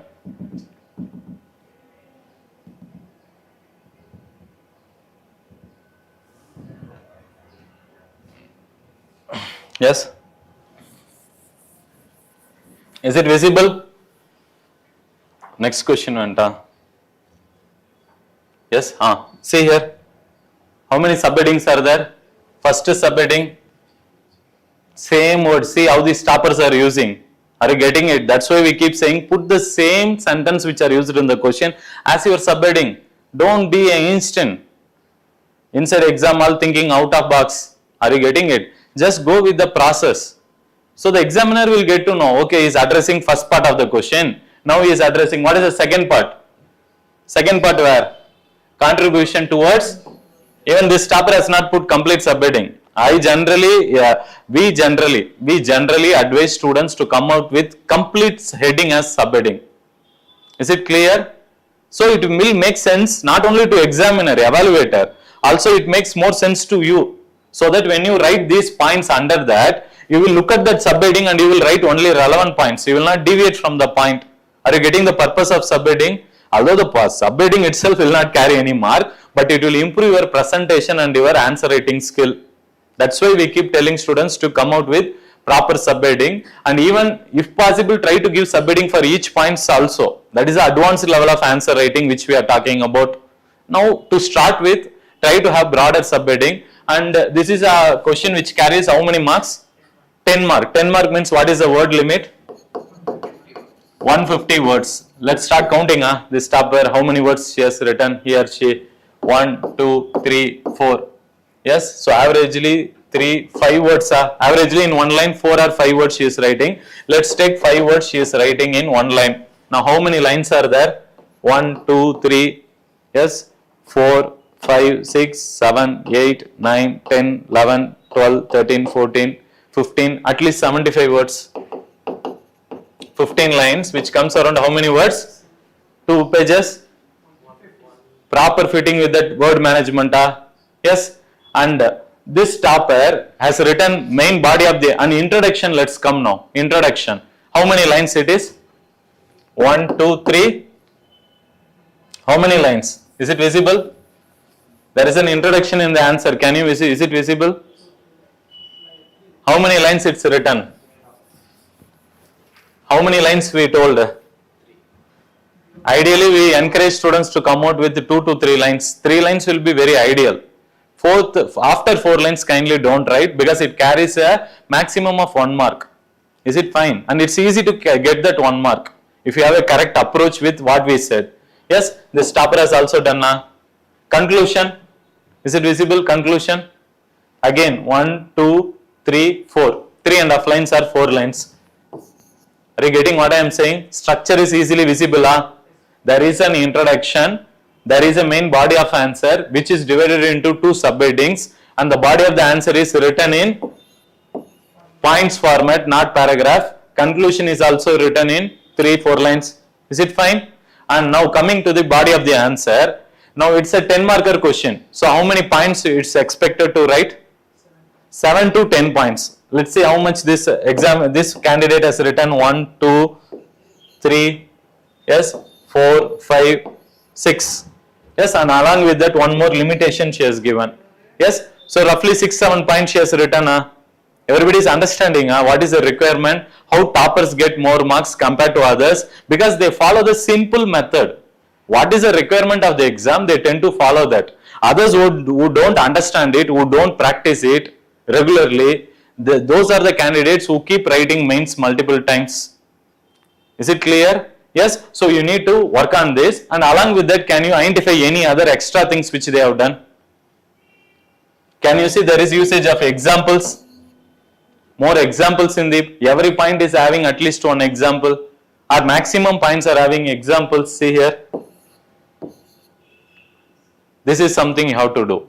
Is it fine? Yes, we have the Laex value addition material. Kindly go to that Laex value addition material which we have provided.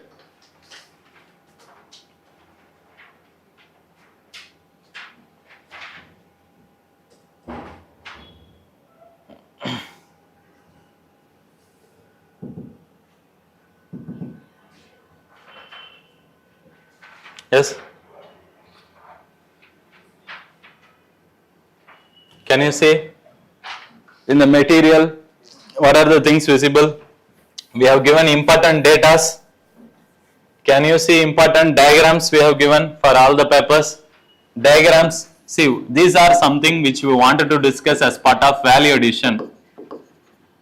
What do you mean by value addition is, if you see in UPSC mains examination for a 10 marker, maximum mark which a topper is getting, if you see on an average, how you are saying means based on the marks which they are getting for 20 questions, averagely if you see in GS paper 1, 2 and 3, the highest mark or average mark comes around only 100. The maximum mark comes around 120, which means how much maximum mark they would have got per question? 6 marks. 20 into 6 is 120, is it or not? So you will get a maximum of 10, for a 10 marker question 6 marks, and for a 15 marker question you can get 7.5 to 8 marks. 7.5 to 8 marks, which comes around roughly 55% only. Are you getting it what I am saying? What is 55% of 10? 5.5. That's what Ishita Sharma got last year. Is it clear? So the awarding pattern in UPSC comes around this range only. So what you have to do is, once you follow the basic parameters correct, that is coming with proper structure, properly addressing the question, understanding the question, you will be getting easily 4 to 5 marks. But after that, getting that extra 1 mark or half a mark, you need to bring in various data, various diagrams and committees, Supreme Court judgments and various examples. Yes, we have also given examples, sir. Yes? Huh? Examples, ethics, go to ethics.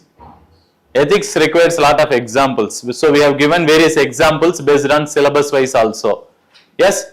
So what you have to do, whenever you write polity, use more Supreme Court judgments in your answer. Whenever you are writing an answer related to geography, try to add more diagrams. Whenever you write questions related to economics, add more data.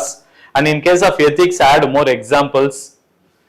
And art and culture also and geography also, we have given extra diagrams also at the end of the material. So what you have to do, make use of the material. We have compiled these notes in a manner that we have taken the inputs from toppers notes also. Is it clear? So this data can be used to the maximum level whenever you want to practice the question. So go and write some, we have given enough questions also. If you want really to practice, we have given some enough questions. This PPT and material will circulate with you. Go and write some questions related to that and show the answer and get the feedback. Whether you are able to use it, whatever we have discussed in this answer writing session, that should help you. When you can identify that, if you go and practice it. So as part of this answer writing workshop, we have another one more session actually that might be conducted from by some service candidate or other faculties. So we will try to do one more session on answer writing, and then we also have especially related to this Laex Shiksha 2.0 a scholarship test. Is it fine? So you can come and attend the scholarship test also free, and from the basis of scholarship marks, if you are really getting a very good mark, we give maximum discount to the students. Up to 50-60% discounts we are giving, so that we wanted to support meritorious students whom we wanted to give mentorship for the next 1 year and make them to clear the exam. Is it fine? So those of you who are interested can come and attend this scholarship test. Fine? You have any doubts? Any doubts out of this session? Doubt? If there is no doubts, means either you have totally not understood or you have completely understood. Which one should I believe? Understood? Was it beneficial to you? Yes? We'll try to have even like in the last time when for the batch 1 when we did this answer writing workshop, we gave an orientation about this answer writing in one session, and then we have given some special answer writing practice on essay and ethics. So even I have that content, but due to lack of time we cannot proceed in the same session. We'll try to find one more extra class. We will arrange a session especially for this answer writing workshop, so that you stay focused to the preparation and you get benefited out of this workshop. Fine? Yes? So we'll try to meet next time in the second session. Yes? Any doubts you can come and ask us. Fine? Yes, thank you. Thank you.